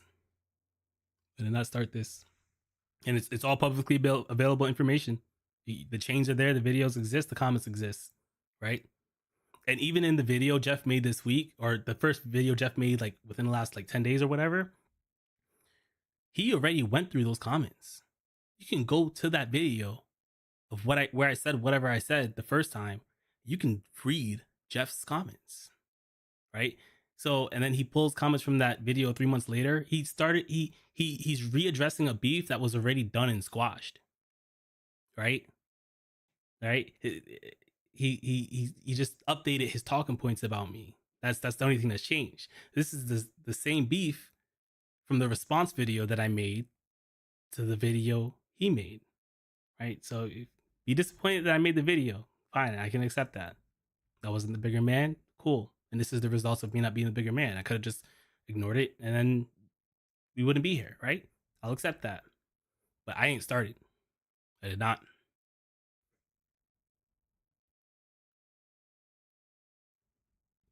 Go get what video did Tristan do? I want to see. Oh boy. Sir Fox, I'm in California. It's being squeezed down. California does sound like to be a rough market right now. You guys have a lot of drivers. A lot of drivers. And I think people are gonna stop going out as like things become more expensive. Maybe not. You know, I know that the minimum wage for workers was just increased like $20 in California. That might have a positive or a negative effect on rideshare drivers. And that you know, will people go out more as a result? Even though restaurants are increasing their prices, they might, right? They might go out more because they're getting paid more, but they're also going to be paying more for the thing they're going out for. It might feel like it's not enough. So I don't know how that's going to spin. I don't. I just hope it doesn't have a negative effect. And it might encourage rideshare drivers to go and not be rideshare drivers anymore. They're like, oh, $20 an hour. I don't have to drive my car around all day. That might be worth it. Let me stop doing rideshare. So some of that might happen too. I don't know. I don't know. I do know that I'm worried about winter. I think this winter will be slower than last winter, and this winter was real slow. So you guys better be saving, putting money away. Got to get like the least amount of payments you can go into the winter with is probably the best for you. Silver Fox says the month of April was my best month, but it was a lucky thing that I was able to get it that high. What makes it lucky? Are you lucky because you went out, it was busy in a way that isn't normally busy, and you made money? If that's it, that's what I'm suspecting. Then I want to say that you can be more predictable with your luckiness, right? You might have popped up on something you didn't know was happening, made a lot of money because of it. Or maybe you got a great ride. I don't really know what it is. I'm just kind of using this as a talking point. But I'm always looking up for like the next event, what's happening in my city, this, that, and the third, learning from what has happened. So if you're saying like there was something that happened and it's not like an anomaly, see if it's happening again. You know, that stuff is important. Knowing knowing how to be at the right place at the right time. Like my version of chasing bonuses now is predicting bonuses, because if you're reacting to bonuses, you're too late. That's the premise of the video that I'm going to share with you guys, where I'm going to show you on video of me predicting down to the very street and down to the very time that a bonus will appear. Now it's not magic, right? There's some flaws with it. There's differing layers to it. There's a lot of groundwork you got to do to even get that system going. So the video is gonna be on that, and I think I want to share that video before the accident video. I think it's important to give you guys that video before summer is over, so that you guys can use what I'm talking about in that video. Mike B says, I want to know why Lyft changed the rider app so you can't see the cars. I didn't know they did that. I didn't know they did that. I'd show you, but I don't show my address. I'm gonna take a look at that. I didn't know that was a thing. I used to use it sometimes to kind of see what's floating around me, but it's been busy enough to where I'm not really worried about who's around me. My B says I used to get away from other drivers and now it's gone. So yeah, I usually get away from other drivers when it's slow, but I guess, you know, different markets, so it might be slower in your market. So I'm sad that's gone. I'm gonna verify that though. I can't. You know what? I'm gonna put this screen on and then I'll keep talking, but I'm gonna pull up my Lyft app. I don't want to accidentally share my location.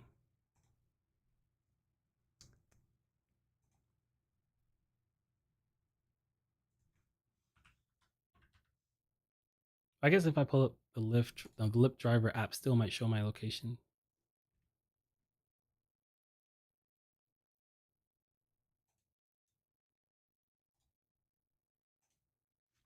I don't know what's going on. It's behind me. Okay, this is becoming too much work. I'm not even signed in on my driver app, so not doing that. That's not happening. Okay, says might be. I don't remember. I just know Tristan even started using different language at that point in some videos after I began watching him become more critical of mic drop. Um, no. What you're comparing is live Tristan versus scripted Tristan, because that's those they're not related, but they happen around the same time. Like you can watch my response video, right? My response video was made during a live stream. So I started live streaming. So I am a little more loose on live stream than I am with scripted video, and it's because my scripted videos are scripted. So there's that. You can go back and listen to my super old podcast. I tried a couple way back in the day, and they're gonna be kind of similar to this, and it actually way more like grotesque in a sense because we used to do a lot more crime clips. But when I was getting the crime clips, I was getting a lot of like um, people were just weren't about it. People weren't about it. It was scaring people, and I toned down on that. So it's like this is just live Tristan. Rideshare Rodeo says, Happy Tuesday, Tristan. Hello. Thank you. I did a podcast with Rideshare Rodeo. You guys should go check it out. I believe it's on like Spotify. I think it's on YouTube as well. Silver Fox says, wasn't he main issue with cash rides? Silver Fox says, wasn't he the main issue with cash rides? Yeah, so he was just saying I was saying something about cash rides that I never said. And the professor did the same thing 2 weeks ago. The professor, for some reason, thinks that I think all cash rides are illegal, and he made a whole video about that. And it was like, what? This is so out of pocket. And then, yeah, I'm gonna leave it there. I already made a video about it. I'm not gonna get too deep into it. But it was just so weird. Like, it's so weird. It's so weird. I be minding my business, guys. I swear. I did nothing to the professor recently. Last time I made a video involving the professor was like when I first started being a YouTuber during St. Patrick's Day. It was like years ago. Years ago. Like I've been minding my business, but I don't know. I'm getting blamed for starting things.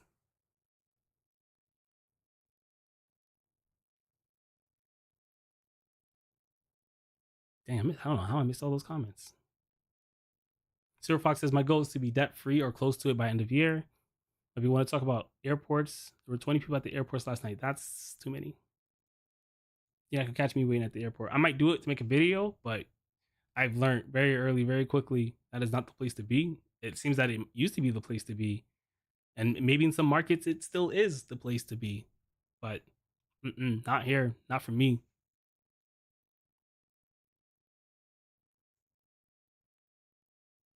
My local airport had no more than 30 cars before. I see 60 to 100 now.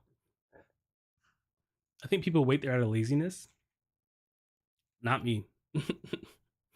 Not me. I know when it slows down in my market, and I plan things for those slowdowns. Like I know around 8 o'clock it gets kind of slow, right? Because everyone is where they want to be for the night until it's time to go home.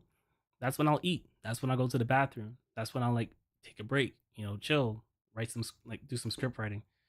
So you won't catch me at the airport just because it's slow.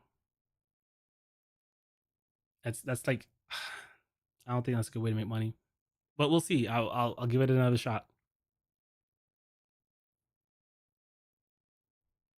Silver Fox says any strategy that can help me make more money, be more efficient. Yeah, so I'll focus on that. Nah, I've seen it. I've seen like Mike B says what 60 to 100 that has to be misinformation. Holy shit, what are those people doing? I've seen up to like 400. Depends on the city, bro. It depends on the city. Like Charleston's a small city, but some of these larger cities they can get really really high.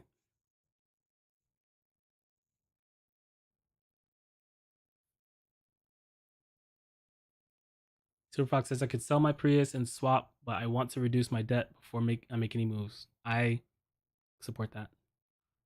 I support it. I support it. I support it. It's all it says. It's all a matter of the battery staying in good shape. Because I'm kind of in the same situation, finance Honda and wanting to trade it basically. But I want to pay as much as I can so monthly isn't crazy. Yeah, rolling over negative equity will hurt for sure. I would just drive it as long as you could, make some whatever cuts you can in your budget, drive it as long as you could, and then once it's paid off, I would just start saving. Like, all right, so I'm not gonna tell you to go into debt, but it seems you're okay with it. So I'm gonna give you some advice based off of what I think you're okay with.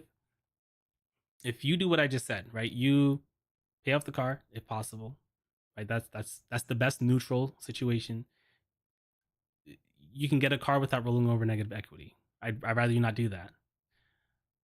But if your car survives, you pay it off, right? It survives. You drive it until you can afford something else with the hopes, right? You might not actually be able to do that, right? It might die when you've saved $5,000. You would still have $5,000 that you can put towards that next car if you want to get a loan. I'm not telling you to get the loan part, right? I'd probably get a car for $5,000. I would get a car at my budget, but how I handle things isn't how everyone handles things. So if that's something you would do, I do think it would benefit you a lot to just hold on to that car as long as possible. And I know it can be tempting to just jump and do something else. NFC Player One says, I can make you double on Lyft on a busy night. I'm assuming you're saying you can make double than what I make on Lyft on a busy night. If you wanna turn this into a challenge, a friendly challenge, I'm down. Oh, by the way, guys, I forgot to say, um, yes, I challenged Jeff to a challenge. He said no. Uh, I'm not even gonna get into that, right? I think that it's a good challenge, and I think we should do the challenge, right? I think I'm going to do the challenge, right? The challenge will start tomorrow on the first, and it's just a challenge to see, you know, to compare, right? Just a challenge to compare profitability. Now, if you don't want to do it, sure, you don't have to do it, of course not. But I'm gonna have a leaderboard for those that want to do it, and we can just use it as like friendly competition. What I really like about doing a profit based version is that everyone has different goals, right? I have a goal to make a lot of money. Some people have a goal to make $450 a week. But if we compare our profit percentages against each other, it would be a fair balance competition, right? I'll probably have to level it off like how they do in boxing. Like you have lightweights, middleweights, and whatever. I'll probably have to do that. Like people who make less than $500, this is what their average profit margin looks like. And you guys can compare against other people because it it it helps us to compete on things that we might be able to change, right? You're looking at these other drivers and you're like, man, these guys are making a lot more profit than me based off of a percentage. What can I do to lower my percentage? Maybe if I pay off my car, or maybe if I uh, stop wasting money on car accessories or something like that. I just think it'll put something in the back of our minds that will help us improve our profit percentage over time. I used to be a district manager and a store manager. When I first became a store manager, I realized that the best way to get people to pay attention to something is to show it to them, right? So I'm hoping that this competition will help you see what your number is, because we're all about the numbers here. But tracking numbers takes work. So if we can make some fun out of it, I'm down, right? And my benefit, I'm doing this regardless because again, I am trying to commit to a higher level of transparency so that no one can talk negatively about me without having proof to disprove them. And I'm gonna start sharing my profit percentage. I'm gonna start sharing my bank account with you guys. I'm gonna show you how much money I have right before I throw it all at debt, right? So that's I'll do that. It's fine. So if you guys want to do that challenge, it's gonna be very basic. I don't got time to do too much, right? It'll be like I'll probably just put up a spreadsheet. I probably won't even verify you guys. You guys, it'll be in the honor system for a while, and I'll probably put it in my spreadsheet tracker. I'll code it in there with math to automatically calculate your percentage for you. And if you want to share it, you can. I'll probably do that. Very busy. Not promising this will happen soon, but I can start working on that process.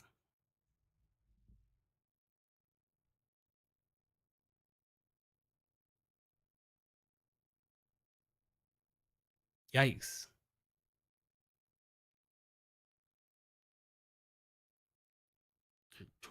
All right. I'm looking for a Tesla question. Sometimes it skips around. I missed all of this. What the hell?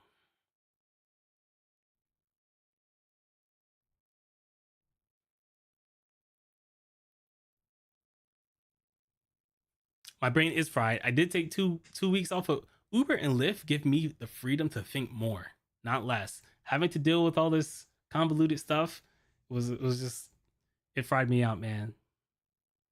I don't know how I missed all of this. What? I really don't know. I was so happy I was at the bottom.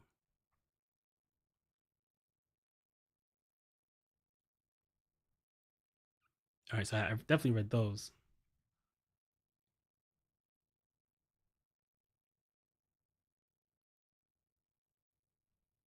I didn't see this. Silver Fox says, I would ignore other creators.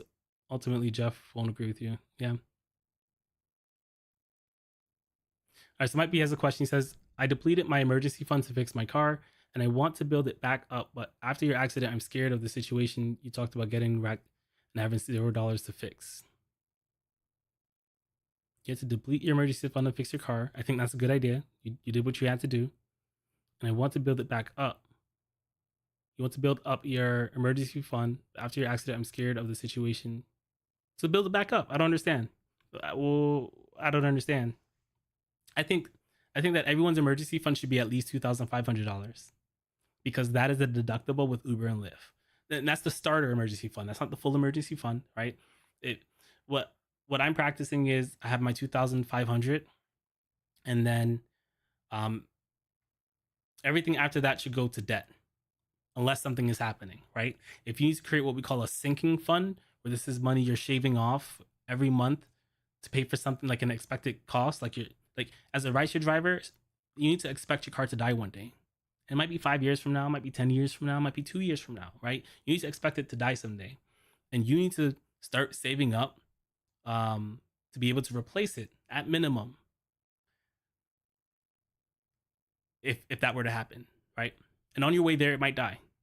It's gonna suck, but it's gonna suck a lot less. So you can even set an amount, right? If you're still in the phase where you're paying off debt, maybe you just save $10,000, right? You get a used car when it's time to replace your car. But maybe you're out of debt someday and you think your car is dying, or if you just want to save up and buy a brand new whatever car because you're a millionaire and you just want a nice experience or whatever, I wouldn't do that. But at that point, do that. It's not about scraping and clawing until the end of time, right?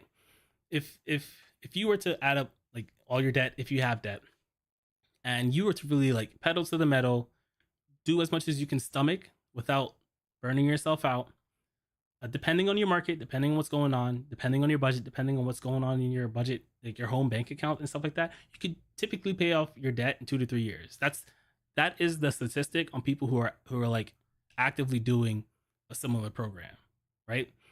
For me, I got married in September. When we combined debt, it was like 130,000, right? And since September, we paid off 30K, which is pretty good, right? I think that's a pretty good rate. We Things happened, right? That can slow it down. Life happens, right? So that does happen. But the closer you work towards a goal, a financial goal, the easier it will be to deal with something financially, even if you fall short of the goal. See what I'm saying? It's like while I've been trying to do this, I have been fighting different financial battles that pop up, right? People die and pass away. People want to get married. You want to go and visit them. The ticket's real expensive. Are we gonna make the sacrifice? If we go, we can't work this week, so we're spending money and we're losing money. Like there's things that pop up. Like I'm not saying it's gonna be perfect all the time. I'm not saying there's not gonna be trials and tribulations that you gotta go through, but the trials and tribulations that you go through when you're trying to better your finances, that's the thing that makes you better your finances. Like I said, finances is easy math. It's sixth grade math. We all understand the mathematical application of finances. It's the behavior required to do the finances, right? Developing those behaviors are hard, and uh, maintaining those skills are hard too. I'm at the point where I'm still trying to become debt free. I'm still trying to pay for my mistakes, but I understand that the quicker I pay for my mistakes, the more I can insulate myself from more mistakes that I make and for things that happen outside of my bubble that I don't have control over, right? That it goes back to the prayer of serenity, right? You have the courage to change the things that you can, the wisdom to know if it's something you can't affect, and then like the wisdom to know the difference, right? And then even with that, you still hope that the things that you can affect influences the things that you can, right? Like me insulating myself financially from the stupid things that Uber and Lyft does to hurt us financially will always be better than not having the insulation. You understand what I'm saying? So it is a journey. You're gonna get knocked down, get back up. You do what you can, right? Like think about where you would be if you didn't have the emergency fund. You'd probably be at a car shop trying to trade in that car. So they put the negative equity on the next car if you have a loan on it, right? I'm making assumptions here. I've been there, right? I've thrown negative equities on cars in the past before. Shouldn't have done that. So, is whatever we can do to prevent ourselves from doing financial things that'll set us back, we should do it. That doesn't mean you won't get set back, but I promise you this: when you do get set back, you won't be set back as much as if you hadn't done anything, right? And I think that's fair. I think we got to be. I think that with a lot of advice that's going on right now, a lot of my disagreement with other creator perspectives isn't based on the idea. It's usually based off of execution, right? I'm never going to tell you guys that you should go and take private rides without doing them properly, right? I'm not going to do that because what could happen when you do that would make it hard for me to sleep at night, right? You take a private ride, you get in an accident, someone sues you for $1 million, bodily liability, you got to pay their medical bills and all that, whatever, and no one's covering for you, and you know that can ruin your life, right? So I got to be able to sleep at night. So I'm never gonna tell you to do that. You can do whatever you want. You're grown, but I don't disagree that cash rides can't make you great money. It can. My thing is if you're gonna do it properly, right? So a lot of things that disagreements isn't even about like concepts. It's just about how we go about what we do, which I think is stupid because if I'm able to make profits on an app that you hate, it shouldn't make me less of a person. That's stupid, right? That doesn't make any sense. Like I show proof that there are strategies and markets, right? It's not every market. There's strategies and markets where you can make good money, and because I show that, I'm the problem. I don't know, man. It's weird. It's weird here. Might be so you would drive literally at midnight to 3. Um, it depends. What day are we talking? I probably won't do it on a Tuesday, but I know that for most of the days, except maybe Tuesday, Wednesday, most of the days, if I'm patient and I wait through the slow period, that's when airport rides will start. That's when the airport bonuses start. I make my schedule based off of when I think bonuses will appear, right? I think that that's the best. People talk about cherry picking rides all the time, but cherry picking when you drive is like a better place to start your strategy. Don't just wake up 8 a.m., go out there, drive, and cherry pick the best rides when it's slow, and that's what you do every day. You're not gonna make any money. You gotta know when the best time to drive is, and then you work out your strategy from there. So if Saturday the bars close down at 1:30, people are usually like gone by 2, and it's usually super dead. I'm talking I can't get one ride between 2 a.m. and 3 a.m. One, that's when most drivers are gonna go home. They don't want to wait. And then two, in my city, in my market, airport rides usually start around 3:30, right? But they don't really get hot until like 3:45, 4, right? And then it'll stay hot for a couple of hours. And then there's the traffic heat, and there's a bunch of different things, different strategies where you want to be. You got to figure it out, right? You got to look for the signs. You got to do the legwork. You got to pay attention, right? It's extra work now here to make money. If I applied the things that I know now to when I first started in the pandemic, I would make maybe 2 to 3 times more money on average. But it's getting harder. It's getting harder to make money with Uber and Lyft. You have to do more. You have to use your knowledge to make it, or you just won't be in the group of people who are making it. And that's straight up simple. Also, keep in mind if you're new here, like if you're new to rideshare, like this is your first summer with rideshare, depending on your city, it might get slow when the high schoolers and down are out of like school. A lot of those teachers become rideshare drivers. So keep that in mind, right? They do food delivery, they do rideshare. Keep that in mind with your strategy. Right? Today's the best day to make money. If it's good right now, you need to be working as much as you can stomach without burning yourself out, and make that money. Like always maximize your hours. Like I get it. When it's easier to make more money, you want to work less. If you need $500 a week and you can do it in 20 hours when it's busy, that's what you're gonna do. But if you're used to working 30 hours, if you're used to working 40 hours, keep doing that when it's busy. Just keep doing it. It'll help mitigate how much money you'll need to make when it's slow. So that's just some advice that you guys should go into, because it's gonna get slow, guys. It will get slow unless you're like in a snow capped market. Certain markets get like big during the winter, but take whatever however you felt last winter and assume it'll be at least that. I think it'll be worse. A little bit of a pessimist here, but assume it's gonna be at least that. And even if I'm wrong, and even if you're wrong, you would have made the better financial decision regardless.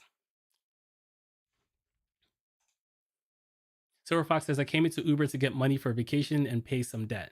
You shouldn't be going on vacation. Well, I'm not gonna tell you what you shouldn't be doing. The hardest thing I've been dealing with while paying off debt is having a big family who always wants to go on vacation. I struggle to say no very early in my debt payoff transition, but I've gotten a lot better at it. But it is saying no to vacation. It is hard, especially when you have a big family. Sir Fox says my cars are paid off. Dope. So you said cars. So you say you have at least 2 paid off cars. You average $6K a month. That's good. I don't know if that is good, but if your bills are $6K a month, that's not good. I don't know what your bills are, but having to make less money will make you work less, right? I want to be a YouTuber. When I'm out of debt, I'm gonna have different channels, not just this channel. That's what I want to be. And I've come to the mathematical conclusion that the less bills I have, the faster I can become a full-time YouTuber. I've even dropped this game for other YouTubers. I say, yo, if you just pay off your debt, that might be the fastest way to doing this thing that you want to do on YouTube. It's not common advice, but when you just having no payments changes your emotional responses to how like you would feel if Lyft and Uber are screwing us. You see what I'm saying? It's like come Christmas, no car note, my bills are pretty low. Even if it gets slower, it's gonna feel like an inconvenience, not an emergency. So I just want you all to try to be at a place where this winter feels like an inconvenience, not an emergency. Not an emergency. We financial problems take a long time to fix and they compound themselves. So every dollar you can save and get your hands a hold of will help protect you in the future if you spend it wisely. Use it wisely. Don't spend it. So, okay, here's the Tesla question. Thinking of buying a Tesla used cash under 20,000, worth it. Already full time and make pretty good in my market. I would have to know what kind of car you drive now. Would this be you trying to step up into a different tier, right?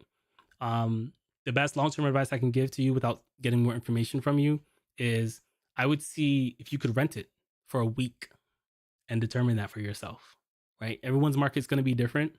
And the best thing you could do is just go do it. You could even find someone who's in your market with the Tesla, but because they might drive different hours than you, their advice might not work for you at the times you're trying to use it, right?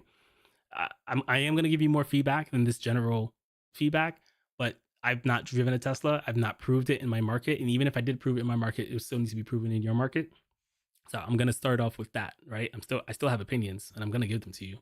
For how I drive, Tesla would not work for me. And I confirm this. I'm not gonna say I confirmed this, but this is something I was dancing around with in my head before the accident. But the accident forced me to like really consider what would be my next car if my car is totaled, right? I had to really think about that. And I did like pull up some Teslas. I did. And then talking to some friends about it. And then it's just the things that they were complaining about or the things that they say is not a big deal. I don't want to deal with that at all. Like at all. I took a long ride. I don't take a lot of long rides, but I like having the ability to take a long ride. I drove about 5 hours and I took a 3 hour long ride this past week. And I'm happy I was able to do it. It worked in my strategy. It paid pretty well. It was higher than normal for this time, right? It felt more like the old days. And if I had a Tesla and I drove that 4 to 6 hours before that ride popped up, I wouldn't have had the opportunity to take it without having to go and wait at a charger. I'm not doing that. I'm not. There's been a lot of times where I'm so anal about my driving habits that again, going back to when I know there's a slow period, I use those slow periods to top off. Like I'm topping off my gas, I'm using the bathroom, I'm getting my snacks. I'm doing that because I know that if I don't and I need to make a stop while it's surging, I'm going to lose money. That's how like much I'm paying attention, right? Because I don't want that to happen. And I feel like one, it would happen with the Tesla, and maybe something I can mitigate over time. But there would definitely be a learning curve, and I don't know how strong the charger networks here are. And I guess I could research that, but I don't want to have to care about it, right? I drive too much to where my home charging would not be the only place I charge it. I would have to go and spend money on superchargers. I've already calculated that the price difference between what I would have gotten, like when I compared the Tesla and the Prius, I calculated that it's just not worth it for me for my driving habits. And if you drive less than that, it might be worth it for you. Do you live in an apartment? It might not be worth it for you, right? Do you have debt on your current car? I'm not gonna co-sign this unless you're paying off that debt, right? But there are some legitimate like concerns, and I know you have some follow ups. I gotta use the bathroom again. I had to drink a lot of water today, guys.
I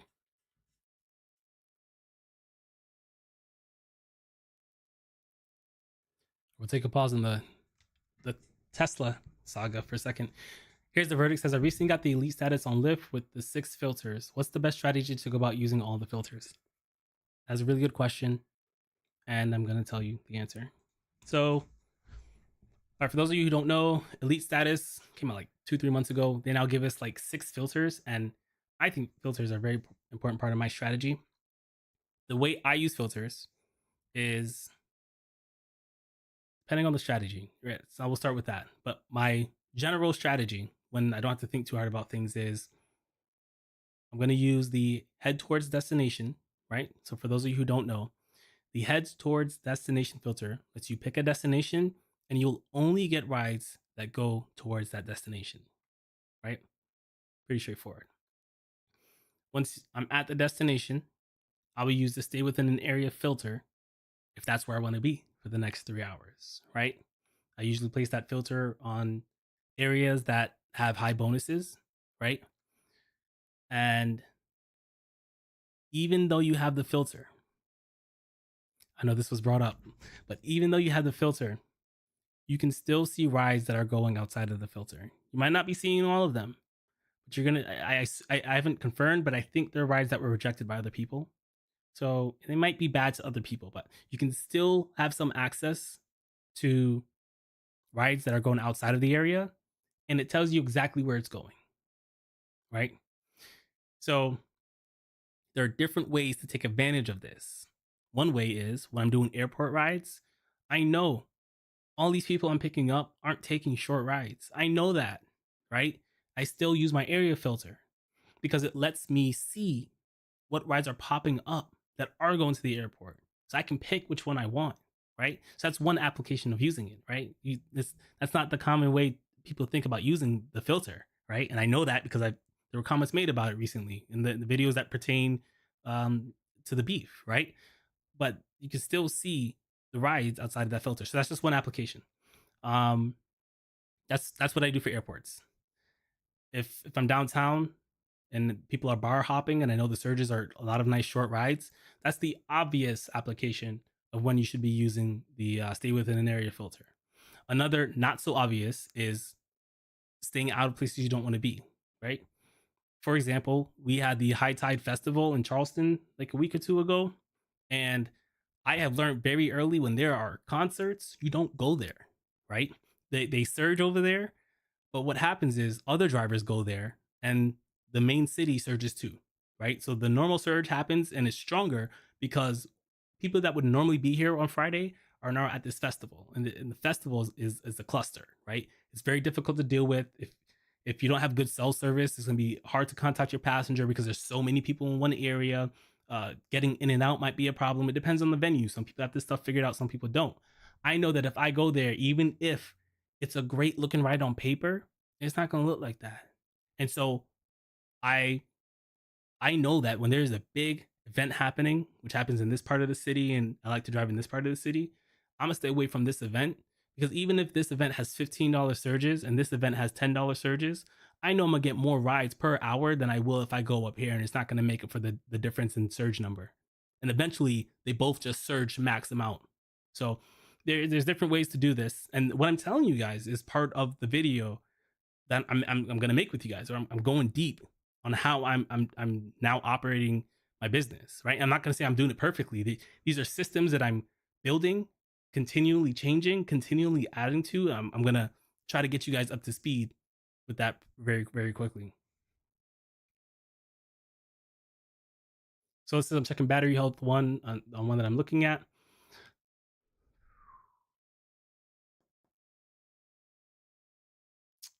battery health on Teslas, that is a concern. They are expensive. It could be okay in the long term. I don't think if Teslas are rated very inexpensive to maintain because they don't require a lot of monthly maintenance, but the batteries does, right? But even in a Prius, you still have to get a battery every X amount of probably about 100K, 120K. It's a normal part of the maintenance for that particular vehicle. You just have to decide if the amount of money that it costs is worth it, right?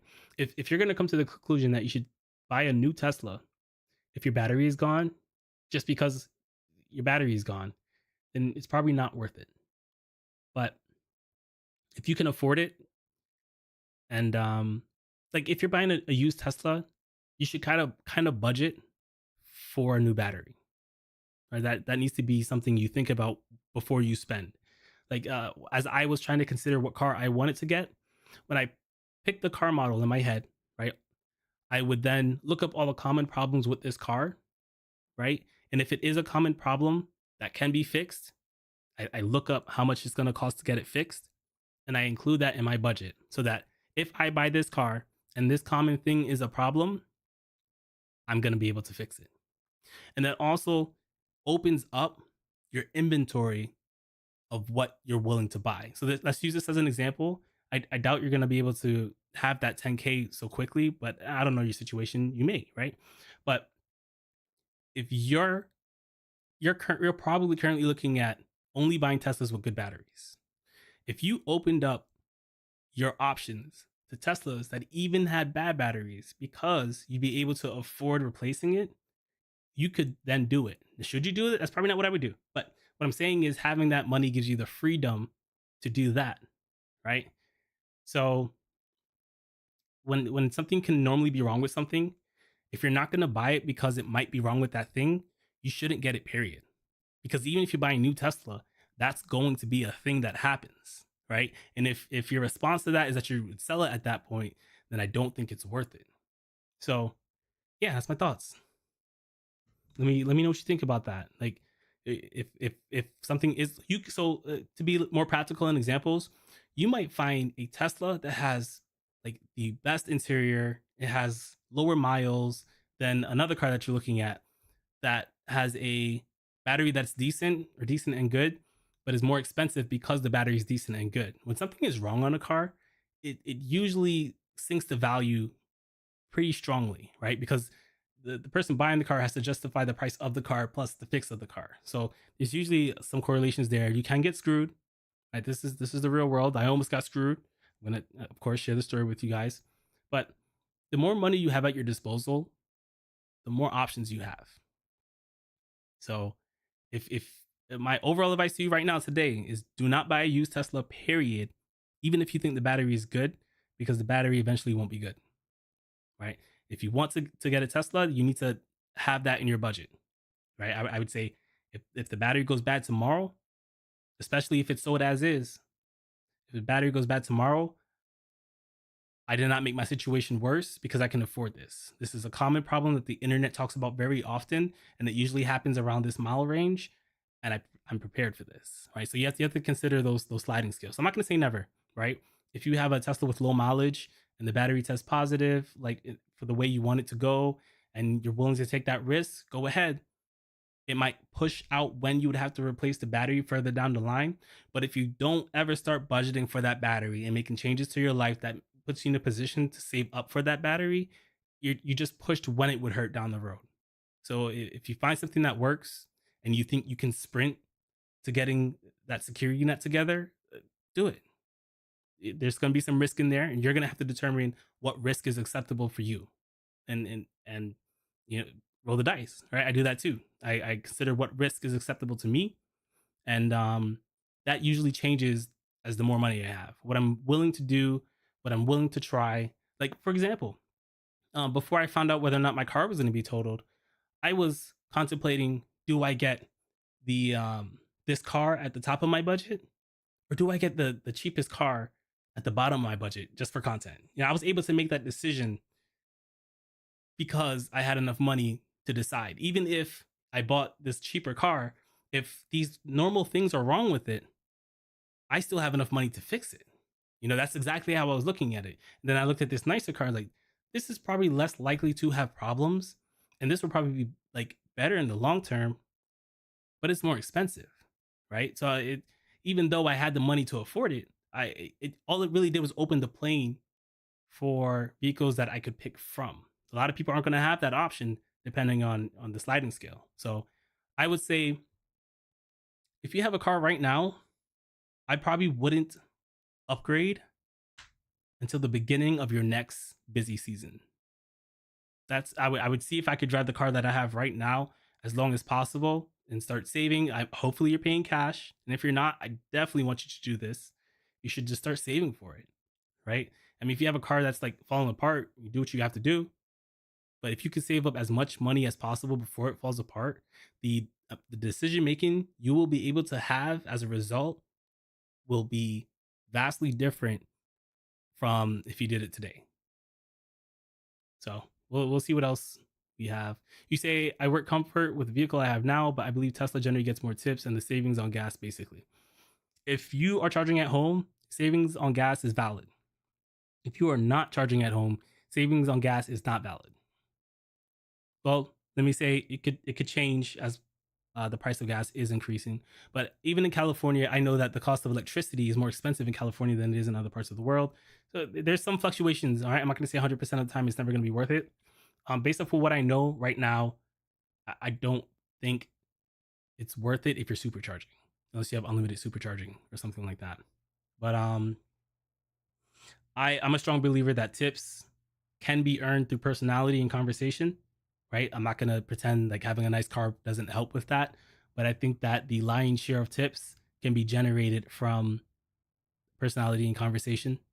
I drove a Volkswagen Jetta, and there's nights I get tips 50%. There's nights where I talk myself into tips, and there's ways to it. But if you think spending $20,000 when you don't, like, I'm not sure if you're buying this used car because you have to or because you want to, right? If you think spending $20,000, if you get a loan, it's gonna be more than $20,000 after interest, is worth making more in tips. Okay, you should do it. I don't think it is, but my market's different. Um, when I was considering cars, I had to think about what kind of car I want. Do I want an XL? Do I want a car that qualifies for extra comfort? Do I had to think about that stuff. I could afford things at that price range, but it was like a sliding scale. It was like, yeah, you can get this 2018 car. It's gonna have a lot more miles on it, you know. So, and then the car list gets smaller. You kind of just have to pick what they say is the right car, and then you worry about them changing the car types, right? Uber just changed the electric incentive, right? And so I'm not saying you should let this part convince you, but I do think it's important to look at what society is doing. And I think that if you look at Hertz, they're trying to get rid of their electric cars. There has to be a reason for it. There has to be a financially motivated reason to why that's the case. And I haven't done a deep dive into it, but everyone's saying these Teslas are cheap to maintain. Maybe Hertz just is poor at managing their money and they weren't ready for the cost to fix it. But we're also seeing a natural sentiment shift among the general population where the sales of electric vehicles are declining while the sales of hybrid vehicles from Toyota specifically are like still increasing, right? Like the electric vehicle markets, Ford is not even making their F-150 anymore, right? Tesla is dropping news to increase their stock prices because people aren't buying the Teslas anymore. There's some general sentiment that you have to just pay attention to, right? I don't know the specific things and details that are leading to these decision making, but it's in the news, right? So I decided off against Tesla in my used car buy in the used car Tesla space. Um, I mean, I still don't know. You guys don't know my vehicle was totaled or not, or if I had to get a new car or what I did. But I definitely crossed Tesla off the list. So for me, it's just not it, right? And those are the reasons why it's not it for me. Again, it's all down to your risk and your market. I think that buying a $20,000 XL vehicle might, depending on your market, might make you more money than a $20,000 5-seater. That's kind of how I started looking at it when I was looking at prices and cars. And it's like, how much am I paying to enter what kind of market, right? And you might be in a market where I feel like Premier and Extra Comfort, they're too middle ground. They're too middle ground to be a decision making factor, right? Like when I had my wife's car on the platform, she has a Kia Soul, and it qualified for comfort, and I drove it for 2 weeks. And I had like 2 comfort rides, and that really made me realize that when it comes to deciding on if I should buy a car or not, comfort shouldn't even be like a factor. It should be like icing on top. Oh, this is comfort, cool. I don't know too much about Premier. I don't do a lot of Uber. I don't have an Uber Premier car, and it's gonna vary per market, which is why I would rather you rent something for a week and confirm it, right? Confirm your suspicions before you all in on this, because financial decisions are really hard to come back from. So if there's a way for you to test it, you should.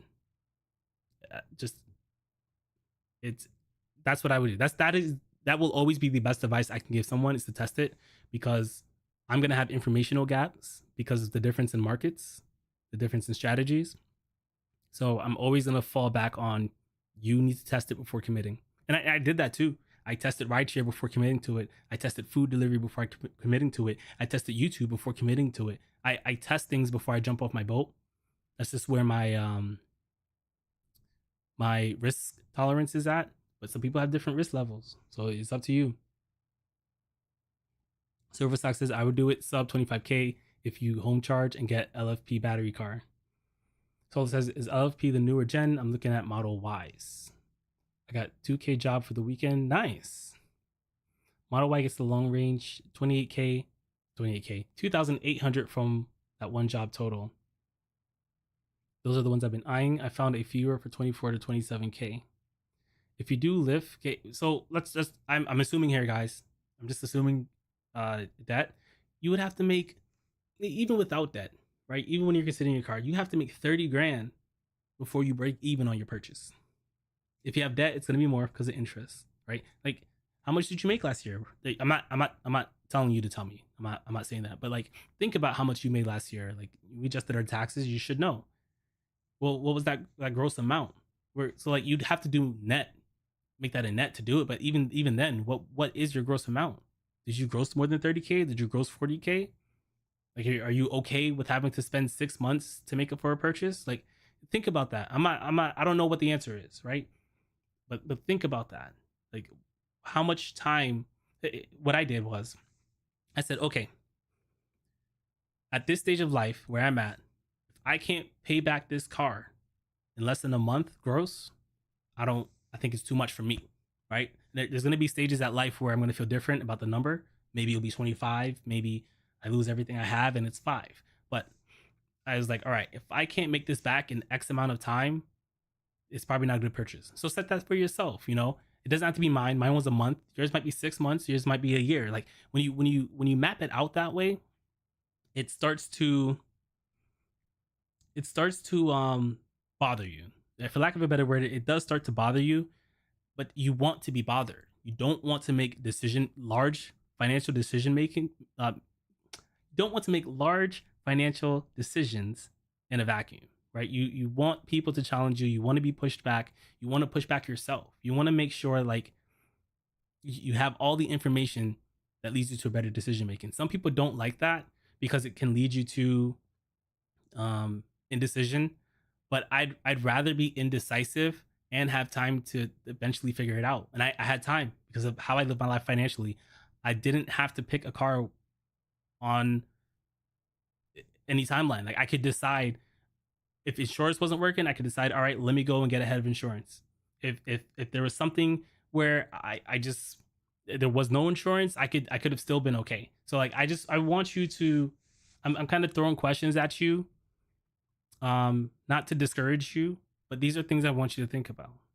Like, if you wade through these questions and you like make sacrifice, like when it's a used car, you're gonna have to make sacrifices. You're gonna have to sacrifice on price point. You're gonna sacrifice on looks. There might be this thing that you have to deal with. It might have this, and these are all sliding scales.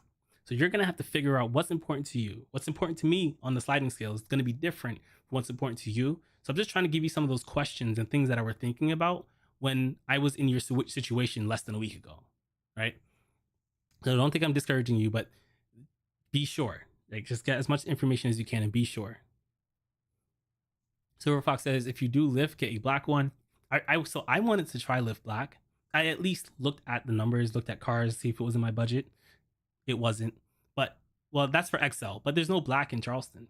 Imagine if I went and bought a black, and then I'm just sitting there trying to add it to Lyft, and there's just no black. So definitely make sure black is in your market. It's not in every market. And then make sure that here's an example. You can get a 2018 comfort vehicle, but then in March of next year, 2018s probably won't qualify anymore. So you have to think about that too. How long am I going to have this car, and how long will it qualify for? So think about that as well. So it says, I think if the battery is maintained well, it could last a bunch. Makes me more sold on it. 200 to 300K miles maybe. Okay, that doesn't sound bad. It doesn't sound bad at all. You think the battery's going to stay good for 2 to 300K? Right? So then my question would be is, how long, on average, how long does the battery last? If the battery lasts 150K and you get it at 100K, you might have 50K miles before the battery starts deteriorating in a way that's not useful for you anymore, right? And you might be okay with that, and that's okay. So you got to look at that as well. And I know some people are pointing out different battery types, and it seems you're aware of them. I know that different battery types, battery technology has improved over time, and depending on the battery in the Prius, depending on the battery in the Tesla, it could be okay for a longer period of time. So that matters too. There's a lot of data points. As I get older, I know that there's always more to a topic than I think there ever was. There's always more. Like, I was considering getting a new faucet for the kitchen, and I just wasn't ready to jump down that rabbit hole because it's probably too much. But everything has a thing, and just try to know as much of the thing as possible. Join Tesla groups, right? I joined different car groups when I was like looking for different types of cars, just to learn from like what are the problem issues? What are people doing? What are people saying about their cars? Because you're getting the wrong car can set you back. It really can. And getting the right car can put you ahead. So the opposite is true too.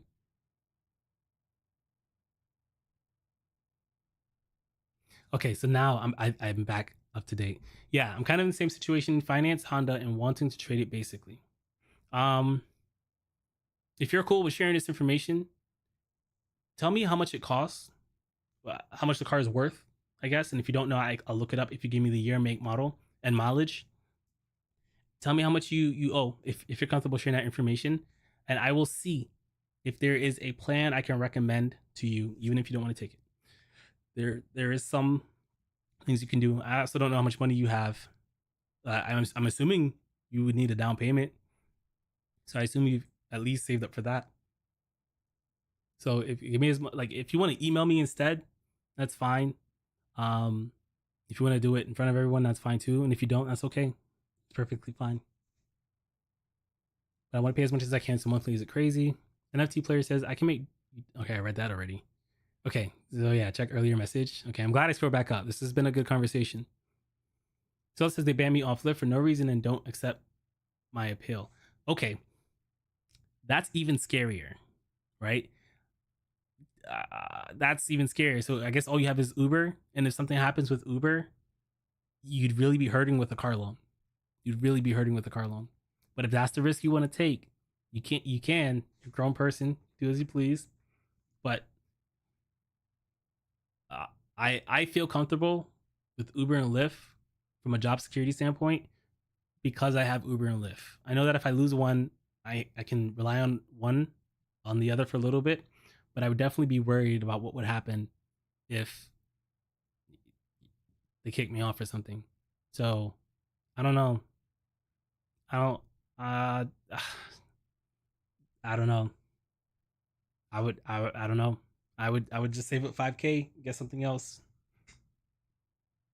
I'm pretty aware of what is possible with what's on the market right now for used cars, and that it is a possibility. Or you're better off just driving the car you have now into the ground, and then see how much money you have, and then make a decision based off of that. Zero Fox says, "What counts for the challenge?" It would change over time. I would probably just be, here's how much money you made. You grossed $10,000, but you had $5,000 in expenses, and then we would just present your profit as a percentage, right? So we would just say 50%. You made 50% profit. Maybe I have to go back and look at stuff, but just for the sake of example, that's what it would look like. So we just compare everyone's percentage. That way, no one really has to share how much money they're making. I know some people don't want to do that, and that's perfectly okay. So by disguising it in the form of a percentage, I think that would be a good way to move the conversation beyond what Uber and Lyft are paying us and towards what we can do to lower our expenses. I think that's where the conversation should go from here. That's where I would like the conversations to go from here. NFC says, "Oh no, he keeps jumping, guys. I swear it's not me. I'm not skipping over your stuff. It's jumping. I gotta figure that out. I gotta figure out why it's doing that." Queen Brown says, "Hi Tristan, hello, welcome to the chat. Missed you last night. I was I was telling Chad earlier. I'm a little like fried. My brain is fried, but it's on the recovery. So yeah, I kind of just hung out with the wife last night. Babe, what did we watch? I think we watched One Piece. Shogun. Oh, Shogun. Oh my god, guys, if you're not watching Shogun, I don't know your type, but if you're a Game of Thrones fan and you like anime, you need to watch Shogun. You don't even have to like anime. It's so well done. It's a little confusing because of my lack of knowledge about their history, but it's probably, if they do a good job, it's probably going to end up being my favorite series, and it might beat out my number one, but we'll see. We'll see. NFT says, "I think there's a perfect strategy for each situation in the market. Just have to know which one to use." That I love this. This is what I try to teach. I try to teach that, if you only have a hammer, everything you look at is going to be a nail. But you should have a strategy for every situation. And people who say that this strategy doesn't work or this strategy doesn't that, sure, it might not work in their market, right? I say airport strategy doesn't work. It might work in someone's market, but you should. I try to teach strategy, so you take that strategy and try to apply it to your market. Don't try to apply it the same exact way I try to apply it to mine. You can start there, right? You can say, all right, Tristan does this when it's this, but I find it works a little better if I do this. So play around with it, and that's something that I do a lot with just general life. I always try to improve a little bit by playing around with things. I can find something that works and say, you know what, let me take a step back and try something else. And it doesn't always work. And then I'll go back to the thing that does work. I'm always just trying to try to do that. You guys anyone who's been watching my content for a long time know that's what exactly happened on my channel. So you gotta treat Rideshare the same way. Here's a verdict, says challenge accepted. Okay, I'll set it up. Um, I'll set it up. I'll figure it out. Maybe I'll update weekly. Yeah, maybe I'll update weekly through my spreadsheet. I'll figure it out. NFC Player says, we appreciate what you're doing, helping others. Thank you for your blessings. Thank you, man. I appreciate that. That was 2017. 2017 is pretty good. 2017 is pretty good.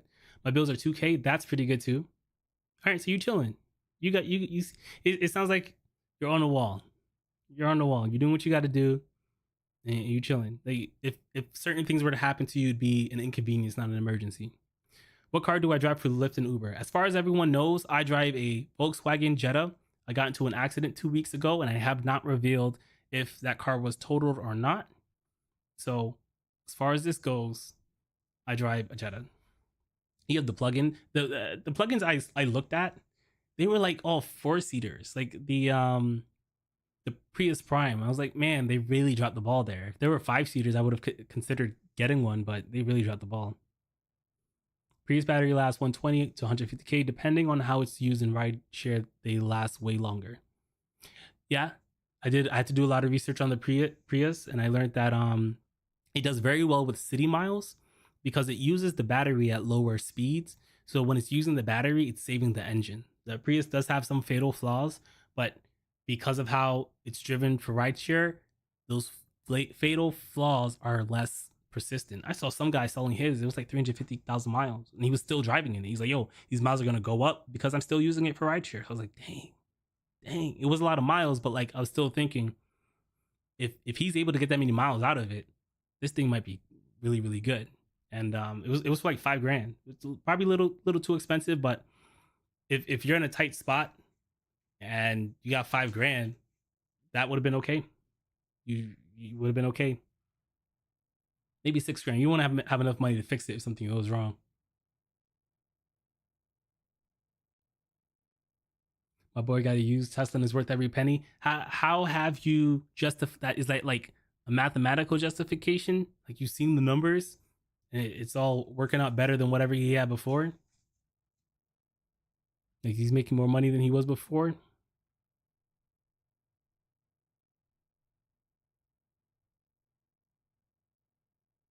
Hertz is dumping because of tires and crash repair damage. Okay, crash repair is expensive, and the tires are expensive. While you don't have to change, well, you don't have to do typical maintenance on some of the other stuff with the tires because of how heavy the car is, because of the battery, and how much power comes directly from the wheels. So that torque, with the friction of the ground and the wheels and all that, that's gonna be the result of burning out the tires faster. Even if you drive it like normally, just because of the weight and the fact that the motors are on the wheels, it's going to create a different point of harsher friction. So that's what's going to happen. So that is true, but it is like negated by the fact that there's some other maintenance things that you don't really have to do with it, but you do just have to be prepared to get tires. And from what I understand, and I haven't verified this, it's just through conversation, Teslas don't come with spare tires. Is that real? Is do you have to buy a tire if you get a Tesla? Like I can't. I've probably patched my tire maybe 8 times. I can't imagine having no spare tire. I can't. In the world of right, I have popped my tire, changed my tire to the spare, drove it to the gas station, fix the pop tire. Right, got my pliers, pulling the nail out, and I'll do the tire repair kit safely. I make sure it's not on the walls or whatever. Do it safely, fill it up with air, put it back on my car, and keep driving. And I've done that in less than 40 minutes. I didn't want to miss out on the bonuses. So if I have to ever tow my car, I would I'd feel enraged because that's money, right? That is money to even get the car towed, depending on what your situation is. It's money if it stays at the lot too long, right? And if the lot isn't even open, like the mechanic isn't even open until Monday, you're done. Popped your tire on Friday, can't find a good mechanic until Monday, you're done. Or Saturday night, they're closed Sunday, you're done. So like one, everyone should learn how to plug a tire for starters. And then two, if you have a Tesla, make sure you get a spare tire. I didn't confirm if they do or don't, but just make sure you have a spare tire. You guys let me know. You guys with Teslas, you got spare tires? You let me know. Tesla Chronicle says Model Y is better than a Prius. In what way? Like, are we comparing brand new Model Y to a brand new Prius? I think a used Prius is better than a Tesla. That's where my vote is. Phantom says, "Hey there, enjoy your content. Just wanted to ask if you think the EV tracking with Lyft is a good idea to do. The battery tracking, by the way. Um, I'm a little behind on news. I vaguely know what you're talking about. I thought it was Uber that was doing that, but I would do it. So that's what I'm going to say. I'm not going to say it's a good or bad idea. I'm going to say that I would do it if I had an electric car. Maybe if you're the kind of person that's okay with passengers waiting longer for you to pick them up because you're charging before you pick them up, or passengers who are okay with sitting in the car as you fill up, then you do you. My preference is not to do that. My preference is to inconvenience the passenger as much as possible without negatively impacting myself. That is my general goal. And it can shift on a sliding scale depending on what's happening. But I hate having to get gas with passengers in the car. And we're talking about like, what, 3 5 minutes to charge while the passengers in the car while they're paying to be in the car. I'm not okay with that. It's up to the passenger and the driver to determine if they're okay with that for themselves, but I'm not okay with that. So if I did have an electric car, I would use the EV tracking. But if you're the type of person that is okay, because you don't want to be denied good rides because they're too far. Some people might not want that. I would want that, right? I would be okay with that. But you, the person who I am talking to, you might be okay with someone waiting in your car. And if that's the case, I would not use that feature. Well, at least not all the time. I would say that there's a time and place for the feature, right? Depending on what you're doing, what your plans are, what your schedule is, where you have to be. For you, that might be a good feature. Silver Fox says don't give away free data. Data does end up being sold, but I mean, it depends. It's like if using my data that you're selling could help me make better decisions in something, okay, you have to weigh it, right? It's your risk factor. You're giving them more data, and what you get for that data, is it worth it? I think it's worth it, especially if you have an EV battery and you don't want to take rides that are outside of your range. I think that's huge. But if you're not that person, it's not as valuable. Silver Fox says, "Oh my God, it skipped again." Okay, not that bad. So we probably won't do any news articles. We're gonna end the stream at 6, so we got like 12 minutes. So I'll just hang in here with you guys. We'll do news next week. Boring old news. Tesla Ride Chronicle says, "Don't do it. Bro is delayed on comment." Yeah, I'm behind. I'm sorry. What do you want from me? I keep ranting today. He says, "Popcorn ready." You're a little late if you want the popcorn. You gotta go back and rewatch. Tommy Strong says, "I don't do rideshare, but April has been the best month for delivery apps." I would say, I love your picture and name. I would say try it, and then I don't know why you don't do it. Maybe you don't qualify. Maybe you just haven't tried it. But try it, see if you like it. Just do 1 or 2 rides, and then do whatever. I found that I make about double delivering people than I do delivering food. But that's not going to be every market. Depends on your market. So or what I have realized is food delivery can peak at different times than rideshare delivery. So one piece of advice that I really got that was really good was, I might be out there doing airport rides up until like 9 a.m. and then it kind of gets slow for people delivery for rideshare. But I could switch over to food delivery. I might start get people who are doing breakfast, lunch, and whatever. I haven't tried that yet. Maybe I will, but that's something you could try. Right, try to keep a mix of it in. And I like to mix things up because you don't know when you're gonna get deactivated. So I every now and then I'll touch on the groceries and things like that. Like when when the kids are out of school, like high schoolers and below, when the college students are gone, and when it's just generally slow, like Thanksgiving for sure, for certain people. Like I don't get tourists in my town for Thanksgiving. I'm a tourist town. People come here to party, so people aren't really here for Thanksgiving. And I'll do food delivery because that's when people who live here are like ordering grocery delivery.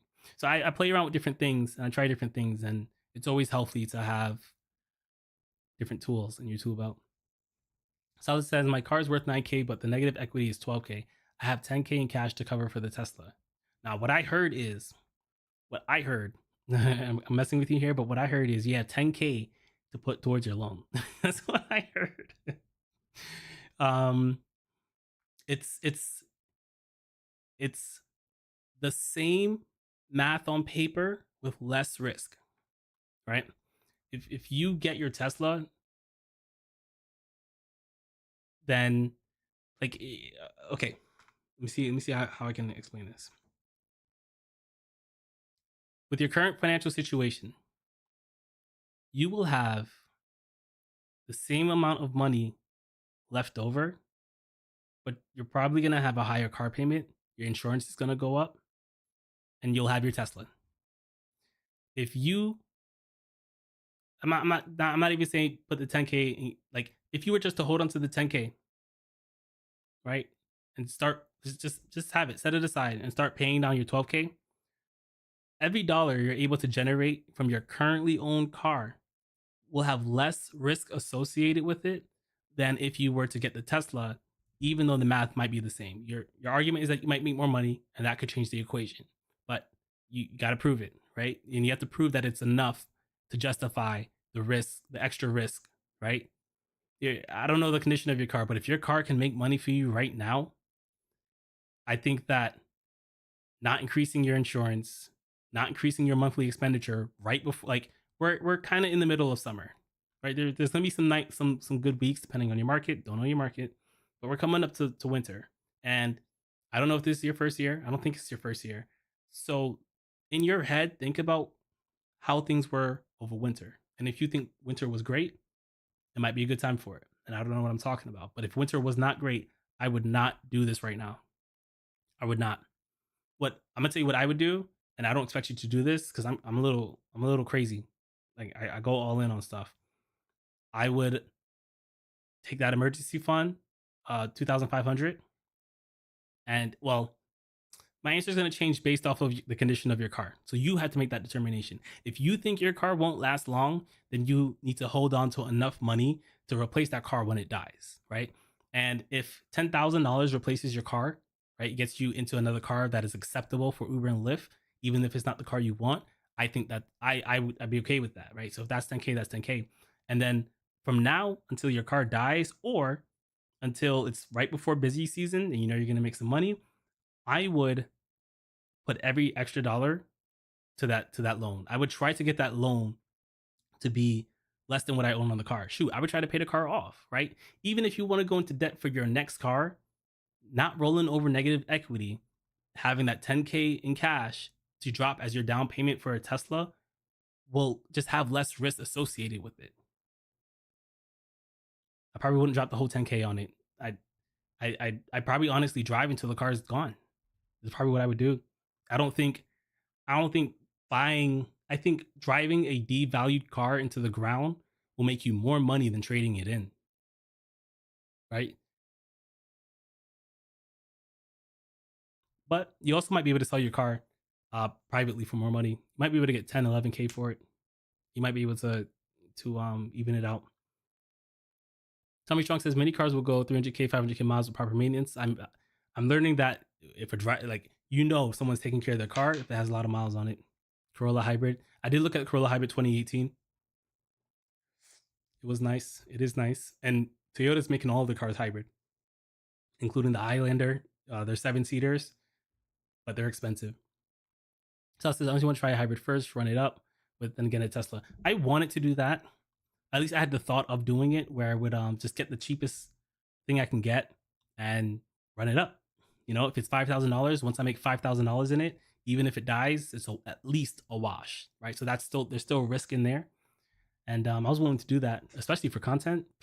I was here for it, but I guess we're still in debt, and there's other things going on. So uh, my wife voted against that. So she said I could do it, but I take her words into consideration. But we don't even know if that was the outcome that was required. But these are just the conversation. I'm gonna walk you through what I was thinking along the process. I want you to like see how I actually come to the decisions that I make instead of just seeing the decisions that I made.